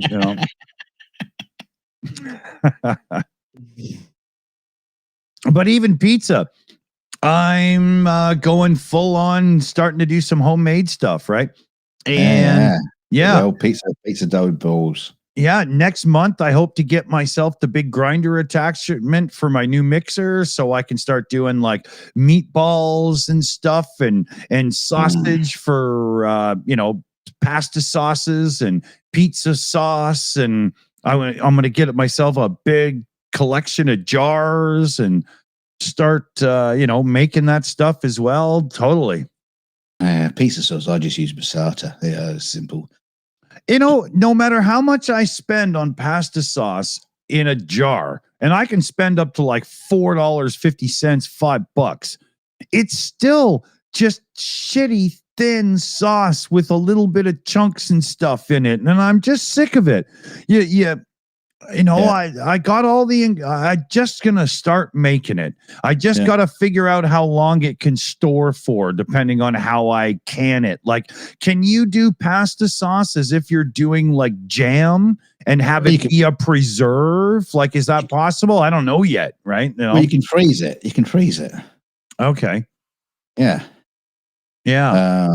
Because I'm intent on doing this. You know. Yeah, I Totally. do that. I do that for curries. I make a batch sauce, for like enough for 4 curries, and then I'll freeze, put them in the freezer. Yeah. You know, I'm the curry. That's a good idea. And you know, I'm thinking like big batch of butter chicken sauce, stuff like this, you know. Oh, yeah. Right. I'm just so sick of it. We're getting fed garbage. The ingredients lists are just getting longer and longer. I mean, I know I'm not being all RFK Jr. or anything, but, you know, I would rather just have nice stuff, you know. Yeah, you're not putting the COVID vaccine inside your passata sauces. And convenience food is no longer cheap anymore. Right? That's the other thing that's really getting on my fucking nerves, right? It's also, not only is it not cheap, they've reduced the size of the portion massively. Yeah. So, you'll get, like one of these like microwave meal things. And I was like, well, you plate it out. It's like, well, that's okay. Where's the rest of it? I could have spread the whole thing on a piece of toast. You know what the hell, right? Yeah, I've noticed that a lot. It's just, it doesn't have to come down by much, but enough to realize. Well, if I wanted a decent meal, I have to buy 2 of them, and so that's not really. That's not really helping economically. Just either just charge us more and put the right amount in it, and just be realistic. Exactly. I need it to be an actual meal. If it's not, right? Yeah. Here, I think we got an update on the situation. Oh dear. Doom. Hold me now. Oh, warm my heart. Stay with me.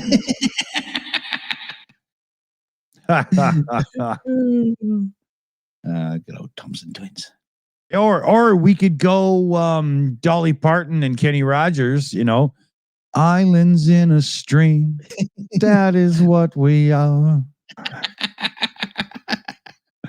No one in between. How can we?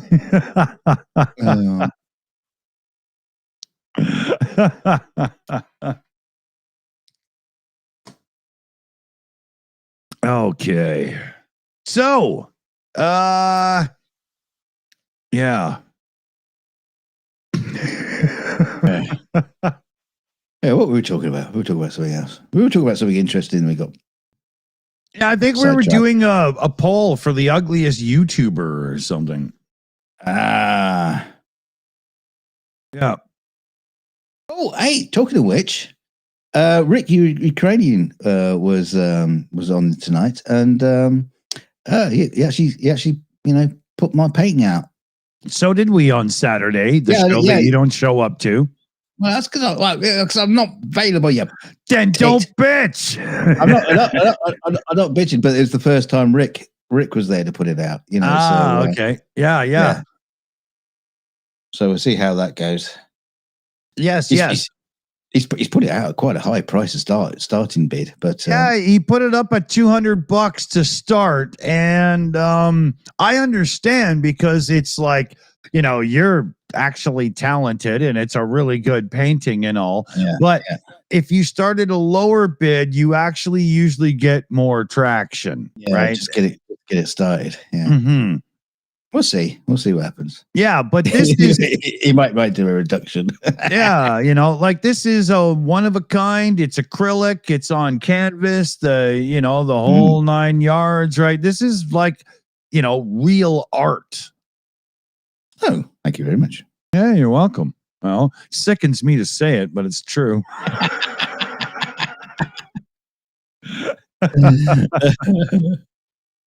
I can't draw stick people, so I have to be impressed, right? That's just how it is. But yeah, and it's proper size too, 10 by 12. If you don't know the little quotation mark in that was funny. Yeah. That was funny. It was like Rick in our little communication says, how big is it? I thought, 10 quote by 12 quote. Yeah. Is that centimeters or inches? Yeah. Yeah. Turns out not everybody knows that means inches, but yeah. And you know what the first thing I thought of was Stonehenge Spinal Tap. Oh. Of course. Yeah. Oh. It's 10 feet by 12 feet. Yeah. But people that use the metric system, we don't know all this Stone Age stuff, right? I haven't taken a course in cuneiform in a long time, right? Or hieroglyphics. Mm-hmm. You ancient people.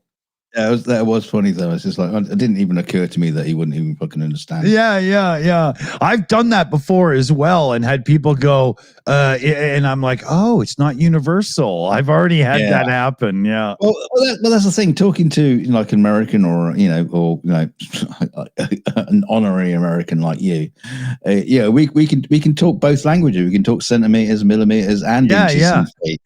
Yeah, it's not a problem. But as soon as you get to a country that just does not even come close, using that kind of terminology, they're just. But you know what's funny is there's a lot of people in America that know metric because they work in automotive and stuff, and there's no way around that anymore, right? Mm-hmm. But even still, it's total resistance. And everybody in America who buys tools and stuff and whatnot, all the garages and so on, hate that they have to have 2 sets of everything. It really would be beneficial to Americans that fix things if America would just get with the program. Well, actually, you don't need 2 sets of everything. It's just you just got. No, you don't, because you just got to know what the equivalent is, and it usually fits. You can actually swap out. You can actually swap out. Not when you're torquing down head studs to 200 foot-pounds or something. You're gonna round that bolt. They are slightly different. You can't do that. Okay. No. I'm saying you can get away with it. Yeah, but you can in non-stress environments, if you're, doing something small. Then yes, but not torque environments. There's no way, right? Everybody would be like, "Well, you'll never get that water pump off, but I did change it for you." It is kind of funny because I've seen Kelly talk about this when she's on, crafty sites or webs, YouTube videos. And you'll have some Americans saying, don't stop giving your dimensions in centimeters because you got to do it in inches. Otherwise, I'm unsubscribing. Yeah. Once again, stuff you're down everybody's. Yeah. Well, just think. Well, it's like taking a 10mm Uzi. Why is it Americans insist on using the imperial system until it comes to guns? Yeah. Isn't that interesting? I know I bring it up an awful lot, but I just think it's just so fascinating. You don't get a 3/8 Uzi. Yeah. I got a 9mm. What's that? No idea. Does it hurt people? Well, it might do. Yeah. I think it's from Nerf. Yeah.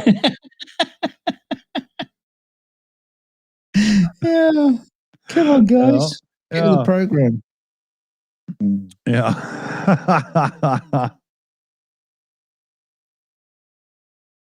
It's like the old thing as well. I keep bringing up is the fact is everyone talks about miles per gallon. I do that. You can't just so many miles a gallon. But when you're buying the fuel, they sell it in liters. Yeah, and Not modern gallons. They don't tell you how many gallons it is. They just tell you how many liters it is. yeah, and in modern cars, when you live in like Canada or whatever, they give you your mileage rating in kilometers per liter or whatever it is, and I'm just like, or I don't know what the hell it's talking about. So I always have to hit the button to go to American miles to gallon because then I get it right. But if it's kilometers per liter, then it's a scarily low number. I know it totally like just makes 1.2. Yeah. 1.2. Yeah. Yeah, it totally, and I can't get my head around it, right? You know, Yeah. I know speed better in miles per hour, honestly, and I drive in a kilometer zone. I tell people I'm 6'1". I don't use metric. Us Canadians are trapped in this weird world of we're too close to America to let go of freedom units, right? Yeah. Well, I'm just going to start measuring fuel use by gills per light year, Yeah. and that will fuck them all up. You could rate octane in how long it takes to injure a goldfish if you put it in the fuel. Oh, Right? Would it block the fuel lines? Probably not, because goldfish will live in anything. They're dirty motherfuckers, man. You know, don't do goldfish as pets in your aquarium. That's stupid. You know what you use? You get goldfish to help season or cycle your tank, and then you take them back to the store and give them back and buy real fish. Don't get goldfish. Really? Yeah, they're just shit machines, man. They're terrible. Nobody, you know, they have an ability like a beta fish to literally gobble some air, which is why they can live in their own filth like they usually have to. You know. Yeah. Yeah, don't do goldfish. Don't do goldfish. They shouldn't even be sold in stores. It's stupid. Well, they're not usually sold, are they? They're usually won at a fair. Oh yeah. Or something. You get a bag of a goldfish. Yeah. poor little bastard. And then you stick it in a bowl. Release one into a lake or something, and it'll be this big, and it'll be an invasive species. And that's what happens to half of them because the parents have to take care of them. They go, I don't want to do this. Just tell them it died, and Flush it down the toilet. Yeah, exactly. Mm. Yeah, man. Goldfish shouldn't be in the aquarium hobby. It's stupid. That's interesting. Yeah, but feeder goldfish, the ones that get fed to like piranha people and people that keep piranhas and other, attacky fish, right? You get one of those when you get your tank first. You set up your tank with all your little fake bullshit and everything in it. You put one of the feeder goldfish in for like 4 weeks, and it just shits and pisses and whatnot, and the ammonia and then all the good bacterias that help the tank work properly take hold and do their job, and then you return that goldfish. All the fish stores will do this for free. They'll just loan you a feeder fish, and then you return it and go and get some real fish. And instead of taking home 9 fish from the pet store and going, why are they all dying? Because they're all swimming in their own ammonia and everything. You've got the bacteria that can turn the ammonia into safer things for them. Right? Yeah, that's how it's done. Use a feeder fish to cycle your tank, man. Never mind all those chemicals and stuff. Fuck all that, Yeah. But yeah. Works awesome. That's what I do every time.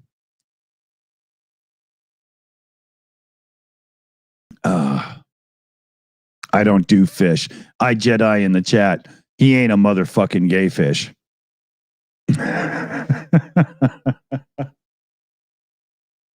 He doesn't do fish. You're a fish. You're evolved from a fish. That's right. Yeah.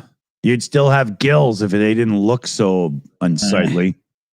Yeah, send your DNA off to one of those, those DNA checkers, and they'll come back, say, yeah, you're half Finnish, half Viking, and 50% fish. Yeah. Mostly haddock. Yeah. one of those funny floundery looking, you know. Yeah. Lobster. Here, I just got to play a clip because it came up in the chat.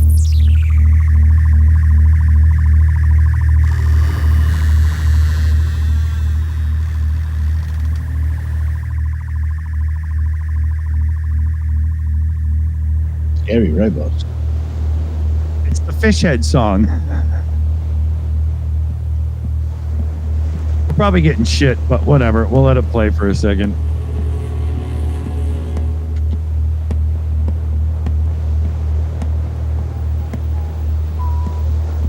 I wasn't expecting it to take this long. Yeah, very avant-garde French filmmaking.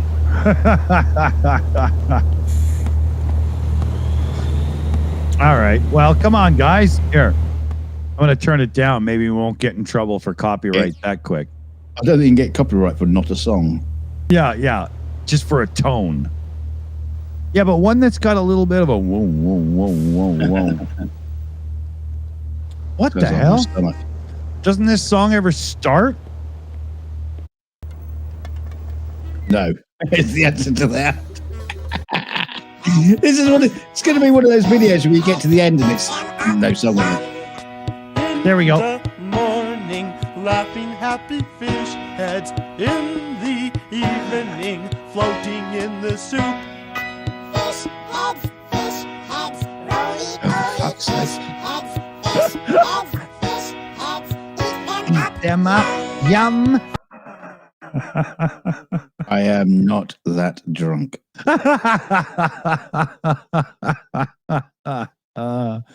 Oh, that's just proof that LSD probably doesn't belong in the music industry. But you know, it kind of makes you wonder, you know, when they recorded that song, they got the producer, worked on it, and then they go to the label manager and said, yeah, this is our next track. Yeah, I wouldn't doubt at that point the producer was their heroin dealer. You know, get the fuck out of my office and never darken its doors again. Exactly. Oh, yeah, but our next song's called Bohemian Rhapsody. You'll love it. Yeah, it's one of the weird ones. You know, I know. Over time, there's been a lot of strange tunes. We've shared quite a few on this channel.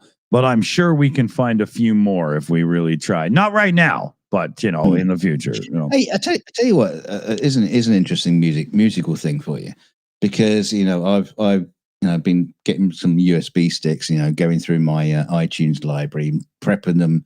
Yeah, I do a ton of prep so I can actually have them in my USB sticky thing in the car to play music. It needs certain rules to make it work properly.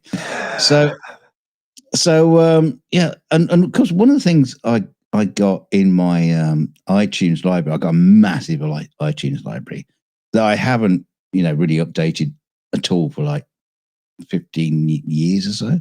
So it's just stuff that I've had.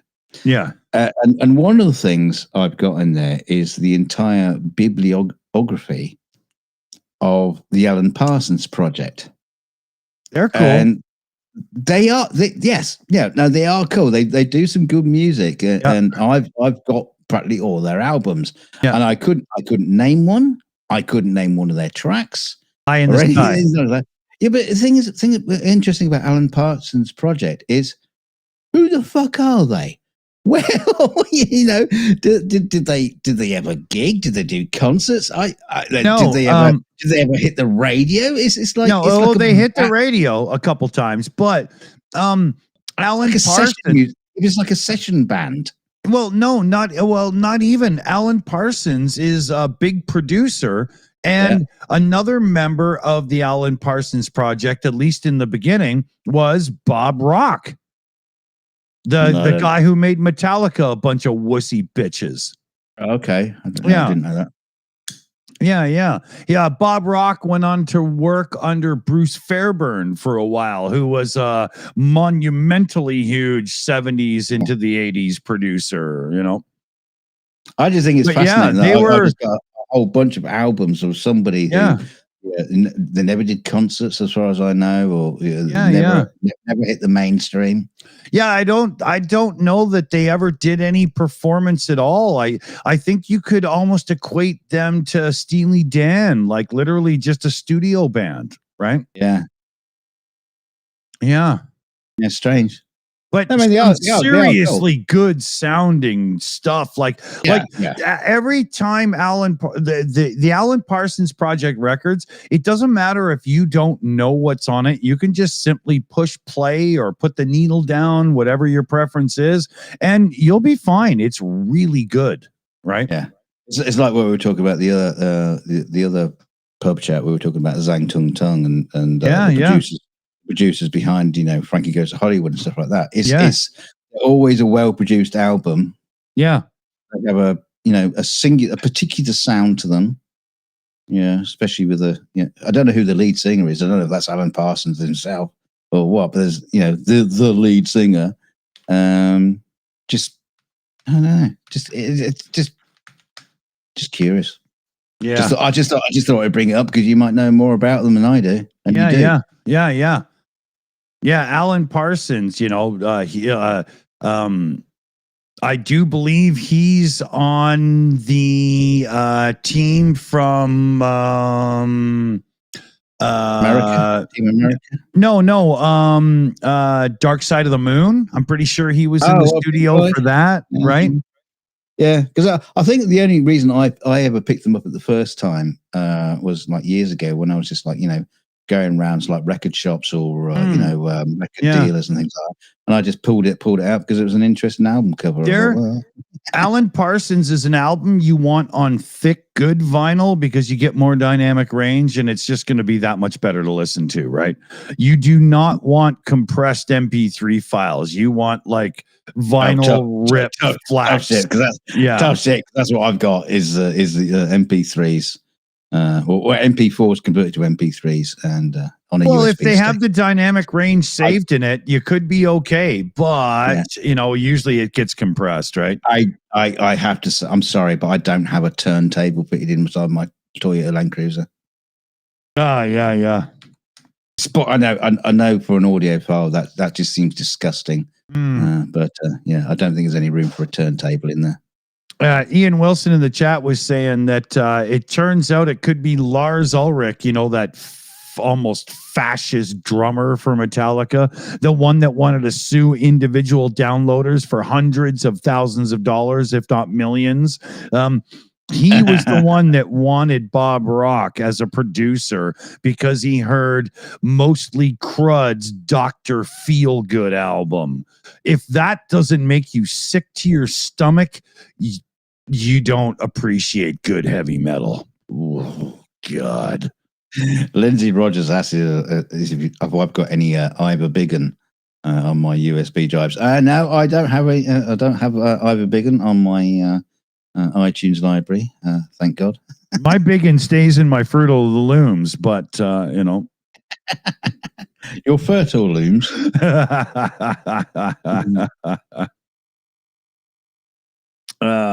Hey, Minnesota's checking in. Hey, Lisa. I just destroyed my cigarette and the thingy fell off. Having a really hard time here.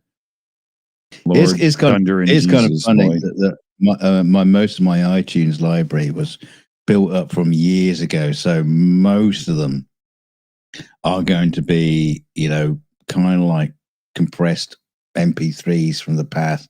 Or I'll tumble for you.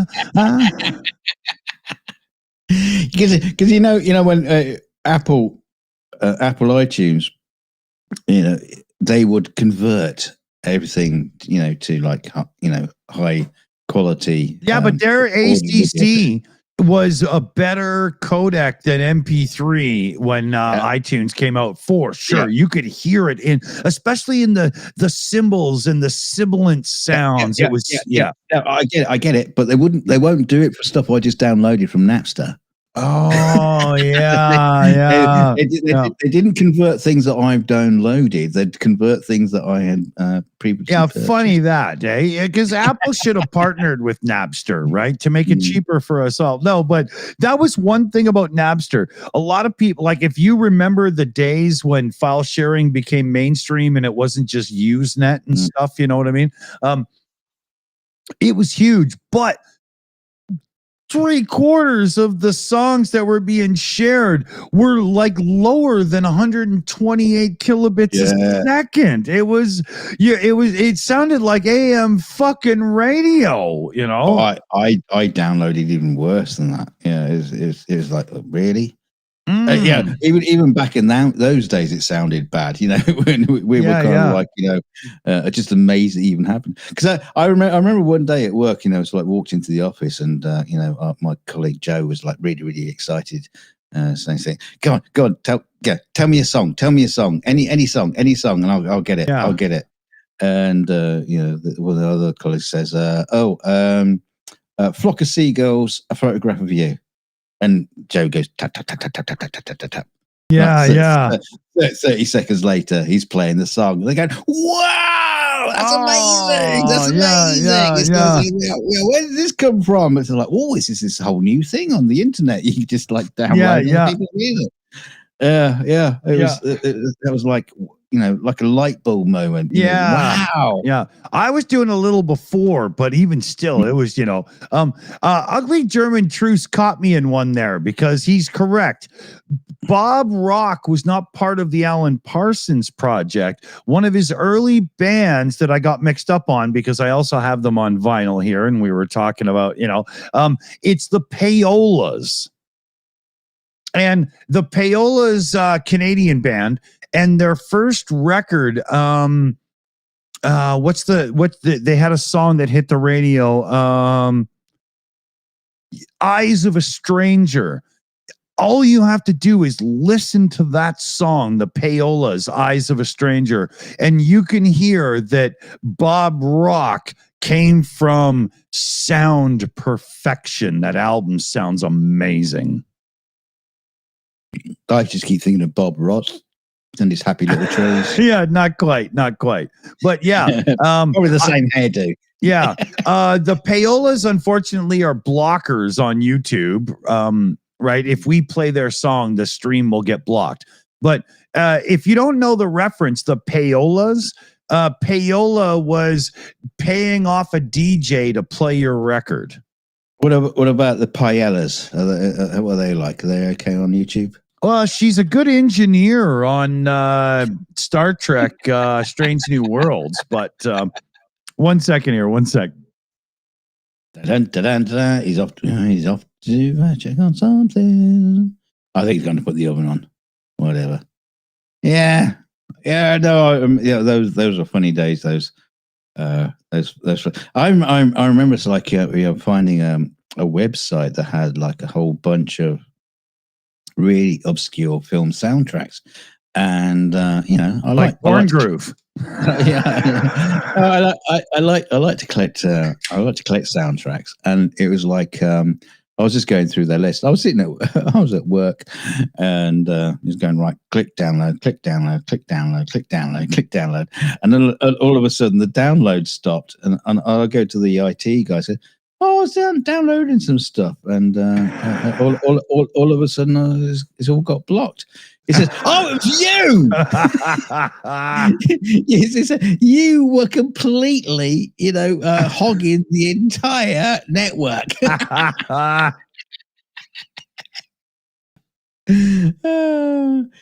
the thing is, it was good to do it because it wasn't long before those that website disappeared and you couldn't get them anymore. And yeah. Not that I ever listened to the soundtracks, but I've got them. It's like collecting stuff, isn't it? Like collecting dust. Yeah. Well, yeah, but you're talking about your ancient iTunes library you've carried over for years and years. Man, I had one of them. I had an 8 terabyte hard drive just filled full of tunes. and it let go, and I did not have it fucking, I lost like 78,000 tracks I had collected over time. Yeah. For the last like year and a half, I've been trying to build it back because now I got an Unraid server with like 9 hard drives in it. So, I'd never lose the thing again, right? I just send you mine. Yeah. I got like 160 gigabytes. And which is a lot back then. It's fuck all these days. But the problem is when I sit down to try to download more tunes, I'm like, and my brain just comes up with the bands I've already downloaded, and I get this blank, right? So what I've tried to do in the last little while is I got a notes thing open in my phone now, and anytime I'm like, at the store and I hear a tune, I'm like, oh yeah, remember to get that band. And in the last little while, it's finally working, and I'm adding again. So yeah. Let me put a little explanation behind my iTunes library, because we set up a company years and years ago. And we had loads of people working, sometimes 20, 30 people, maybe 40 people working. Yeah. And we used to say, look, we got an iTunes library, just plonk your music in there. Yeah. Just add it. And so what I ended up with is like 160 gigabytes of music, some of which I would never listen to. Yeah. But you got stuff that you didn't think you wanted. Yeah. And that was the amazing thing, It's like, I never thought about downloading Bjork. Yeah. And that's one right there. I'm putting her on the list. I love that girl. Yeah. Well, that's the thing. When you actually, because I also wrote an AppleScript thing that put random albums from the iTunes library onto my iPhone, which is bizarre that I had to write my own software to do it, but I did. And then, so, I'll go to work in the, morning and drive back, come back at the train at night and put my headphones on and just listen to these albums. And I listened to so much music that I knew existed, but I've never listened to. And that was the funny thing. It was like a second learning of just not staying inside your comfort zone. But like finding music that you've never listened to before. It exists. And that was brilliant. And so I've kind of like done the same thing with my USB drives on the Toyota. I've just gone, just shove all those on. Do you? Some I skipped on, but just shove them all on. Does a lot of people don't realize it, because if you can click a USB drive onto your rig, you could probably click a USB powered dinky little SSD drive that you just, put the cable into the glove box, and you might be able to put your entire fucking collection on just one instead of, Well, that's the thing. What I've decided to do is split it up into 3. I've got 3 32 gig USB drives. Right. And they're tiny, so that they're not like sticking out of the dash. They're tiny. Which is great. Yeah, they look like those little Logitech wireless things from 10 years ago, right? Exactly. Yeah. But the great thing is I've switched it out. So I've got like an easy listening one that's got like synth music and all just kinds of easy listening music. I've got my rock one and a soundtracks one. Right. So then I can just pull those ones out, swap them over, and then just hit the random thing on the car audio. So it works. So it doesn't jump from suddenly a soundtrack or to easy listening, and so I could put the whole thing on one drive. I've done it in such a way as like I can choose rock, soundtracks, or I used to do that when storage was smaller, but when it got bigger, I just did it with folders because my player had the ability to do that, right? But on a car system as old as mine is, it's not so easy to pick a folder and say like just play that folder. Or it gets your thing. No, you've got the Land Cruiser. And there's a beautiful aftermarket of audio upgrades and stuff. I mean, I wouldn't doubt that for about $80, you could just simply, pop your hand back into the back and clip in a Bluetooth receiver, Yeah. Well, it's got a Bluetooth receiver. It's got that as well.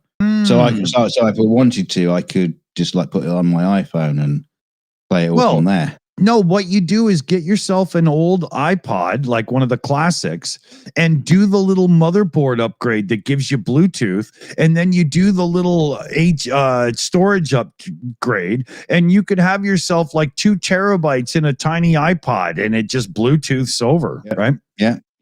I've got that option. Yeah. I do have that option. But, I've seen a few people do that, and it's really cool to pull out an iPod Classic and click wheel over to your new thing, right? Come on, That's pretty cool. Yeah. But I wouldn't doubt that's the next step up. My little 3 USB sticks, works nice. I wouldn't doubt there's a full screen upgrade for yours because Land Cruiser, man, everybody loves them, right? Yeah. Oh, for God's sakes, right? Okay, I forgot. Okay, I'm just somebody's emailing me in the background, family person, and yeah.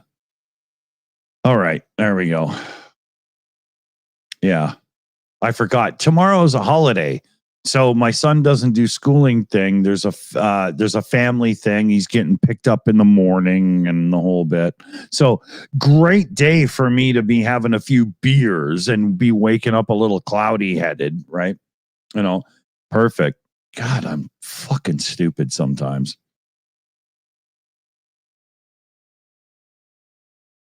We should do a shout out to our team fundraiser. Hey? Let me see. Hold on a sec. What are you trying to do? Put that thing away? Are you like that American politician? You muted your mic and pulled your pecker out?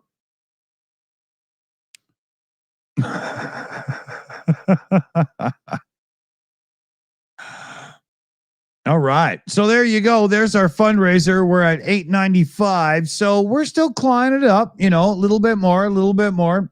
Thank you, everybody who's chipped in because, that's seriously cool. We are parceling the cash out as it comes in to make sure that those on the team get their things covered as fast as possible.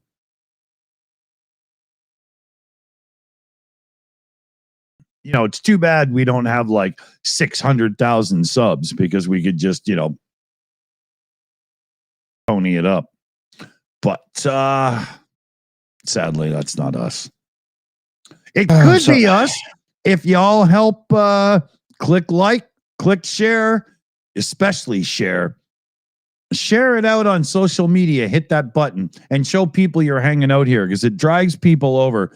And when the share button, when you put on like Facebook, hey, I'm hanging over here with the Shills, and somebody clicks it from Facebook and comes to YouTube, that means everything to YouTube because we just stole eyes from another platform of social media.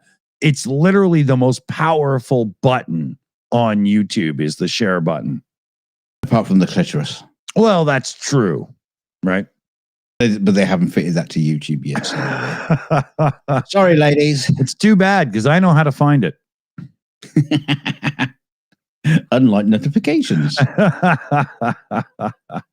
Yeah. Sorry, I was just dealing with my son who's running around looking for an iPhone charging cable. It's like running up with the cable. Every time someone runs up with the cable, it's like next day I'm going, where's my fucking cable gone? I bought like a £50 what is it? USB-C ball of spit. Oh, yeah, okay. But USB-C, but also Lightning 4 kind of like cable for my for a it monitor. Looks like an octopus, so you can plug it into anything. No, just USB-C. But it's USB-C Lightning 4 or something. So it's special Oh. for running monitors and stuff like that. And I was looking for it. It's special. Where the fuck is it? And I asked my daughter, did you pinch a cable? She goes, yeah, there was a cable and I got it. I'm just charging up my iPhone. That's a 40 fucking pound cable for monitors. She's fucking hell. It's like, I'm just using it to charge my phone up. My son's charger for his iPad is like a 20-foot or whatever cable that cost a fortune, right? And he's had it for all of about a year and a bit, and I'm already having to wrap the end because it's fucking split and starting to fray. Yeah. I'm like, come on, man, you know? Yeah, but the thing is, it depends on the user, I've found, because I don't have that problem. But my wife, all her cables end up fraying because they're plugged in constantly.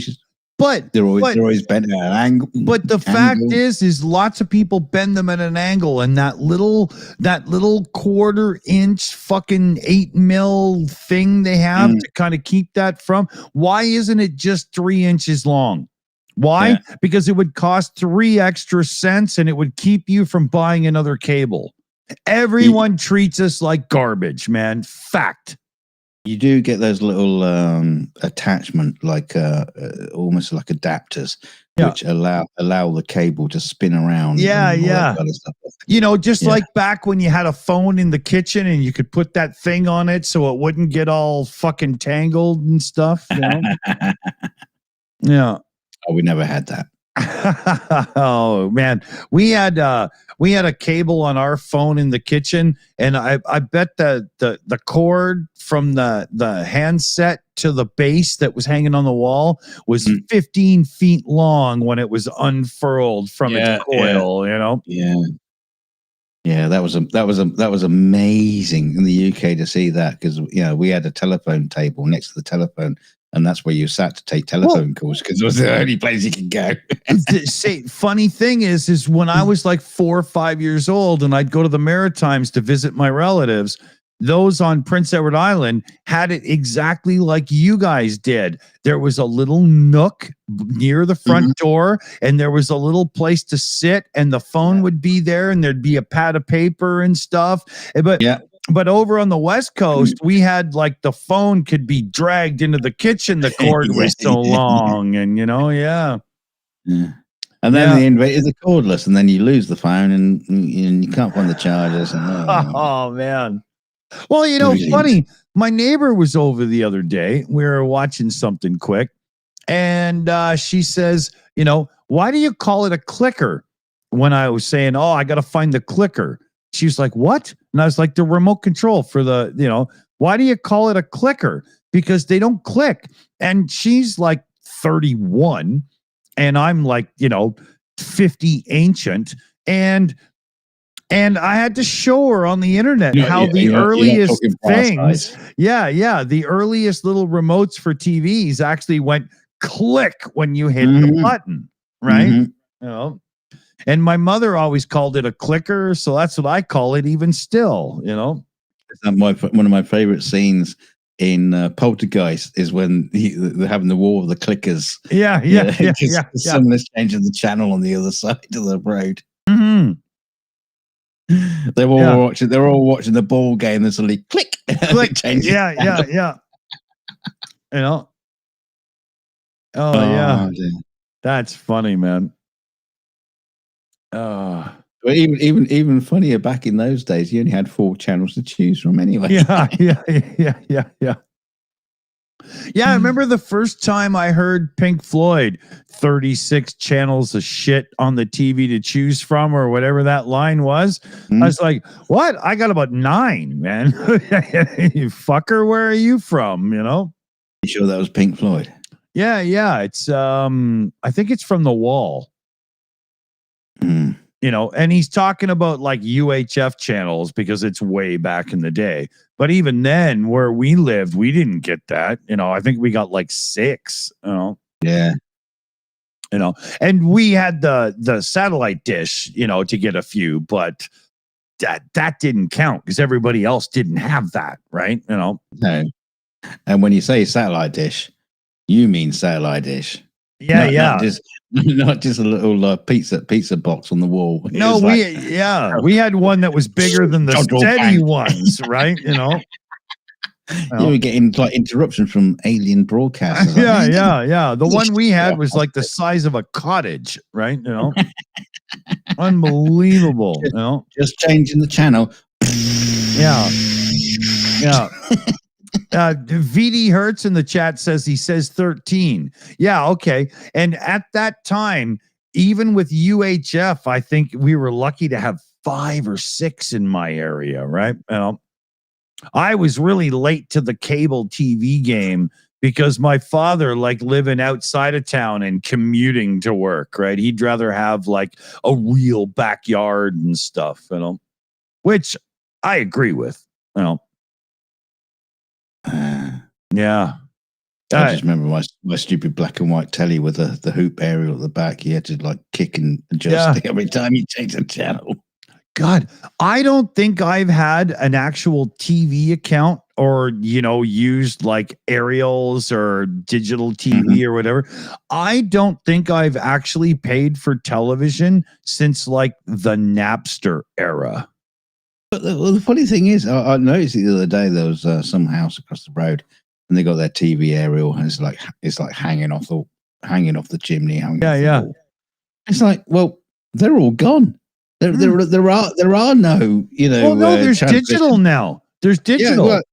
But those aerials don't work. There is no. Are you sure they don't have an updated, you know, thing for digital TV reception? Right.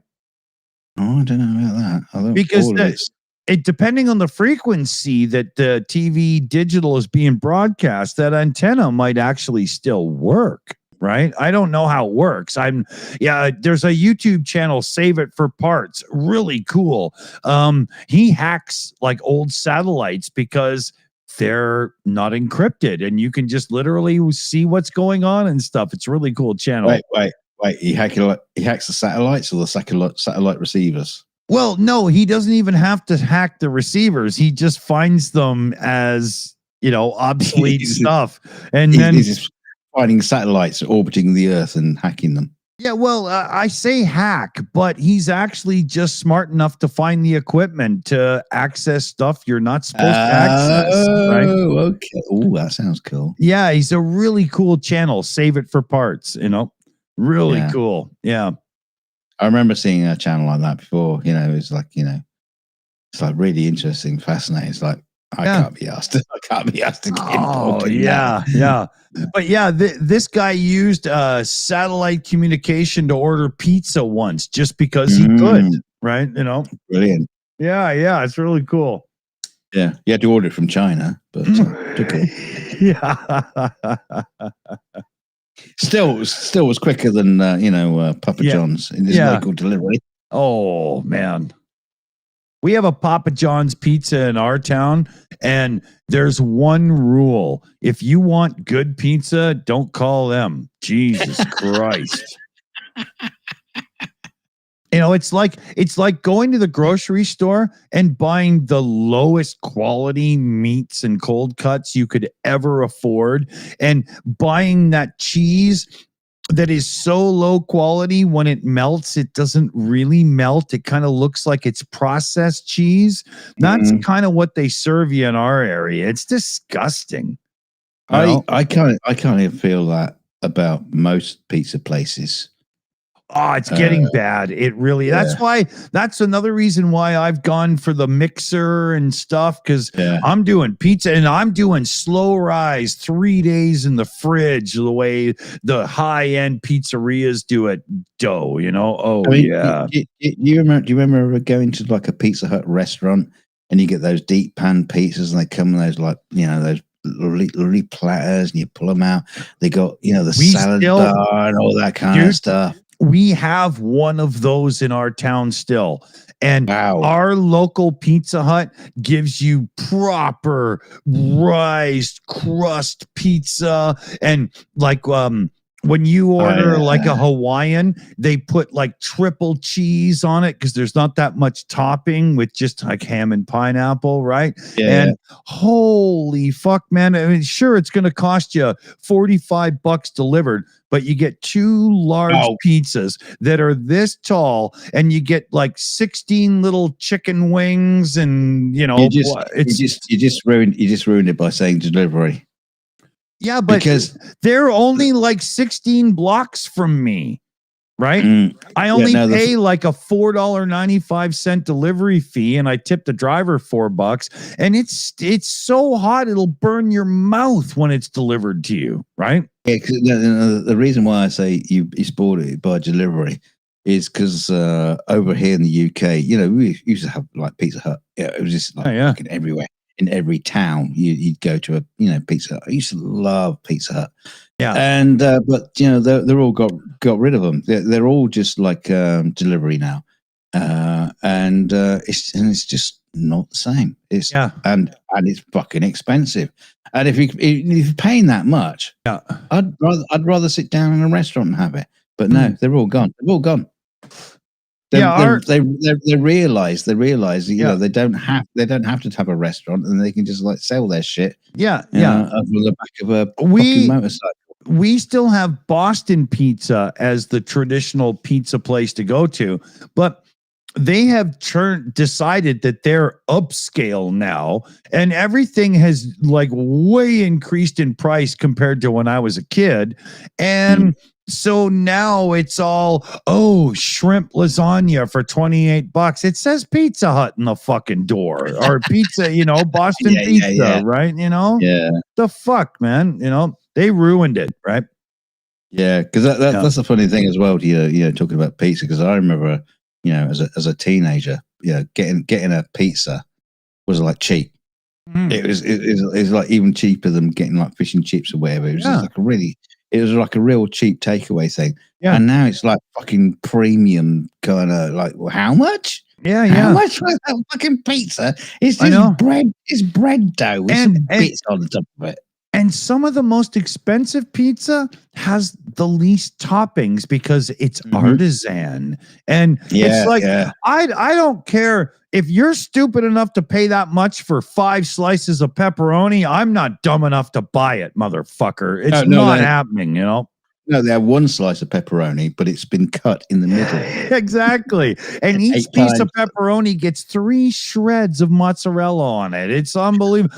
And but they will throw some rocket on it. Of it. And I don't know if it's the same your way, but it is here. There is no frozen pizza worth buying anymore because they're literally almost the same cost as delivery without the delivery fee and tip. It's unbelievable. All of our pizzas have gone from $5 to $7 to $9 and $13, and I'm not paying $13 for some frozen pizza, motherfucker. There's no way. Well, luckily, that's not happened to us. We can still get like a frozen pizza for a couple of quid, or even fucking less. Yeah, but then I wouldn't even touch them because they're just diabolical. Yeah, there's not enough cheese to hide the sauce, right? But then even frozen pizza, they're obviously never as good. No, you can't. When I figure out the cost of making a pizza, sure, it takes some effort, but I'll get better pizza than frozen. And I mean, I'm at home with my son anyway. I mean, how much housework can I do? I might as well make fucking pizza, right? And I've just had it. That goes back to that whole thing I was talking about, making sauces and everything, right? Yeah. I kind of missed out this year because I haven't dragged out the pizza oven. Stick it on the barbecue because that was I want awesome. one of those, man. I was just thinking that's right up your alley. Get a pizza oven because I want one so bad, right?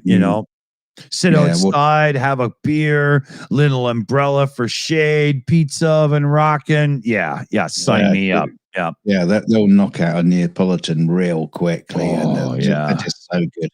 They're just so good. Yeah, My what thing was it? right now is What was saving I- for the what was- car, right? You know.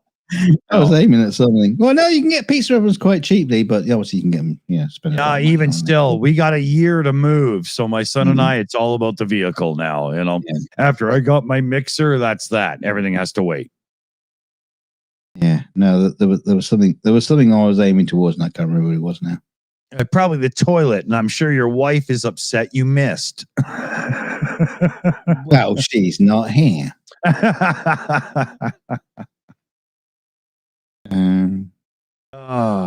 Yeah, I can't remember. No, super chat, Matt in the chat. I'm gonna give you a piece of my mind. That's a good one.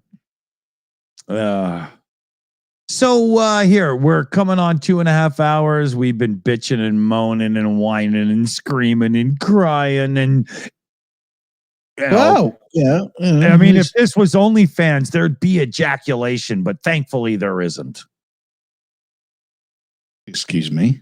I'm just saying, you know, I'm sure you would take the money. Just keep that to yourself.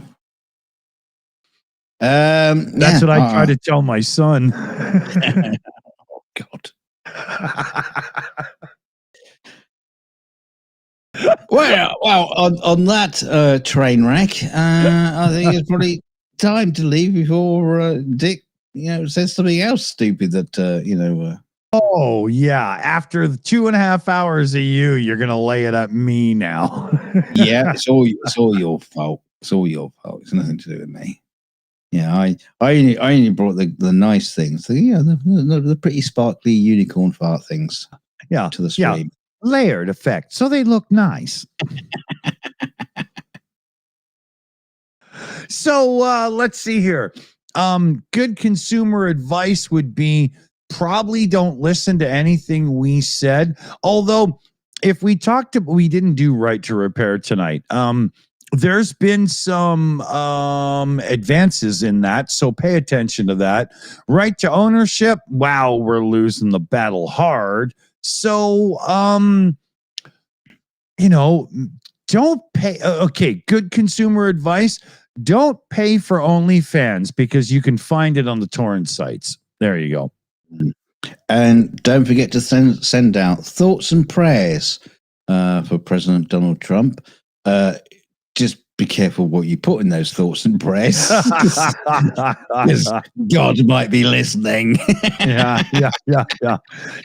If you're gonna pray for thunder and lightning just to try to take out the pacemaker, you should probably pray to Thor because he, right? Just Yeah, I'm a good Christian, but fuck, I hope he dies. Sorry, God. Yeah, I'm a musician and I want to play the funeral march right now.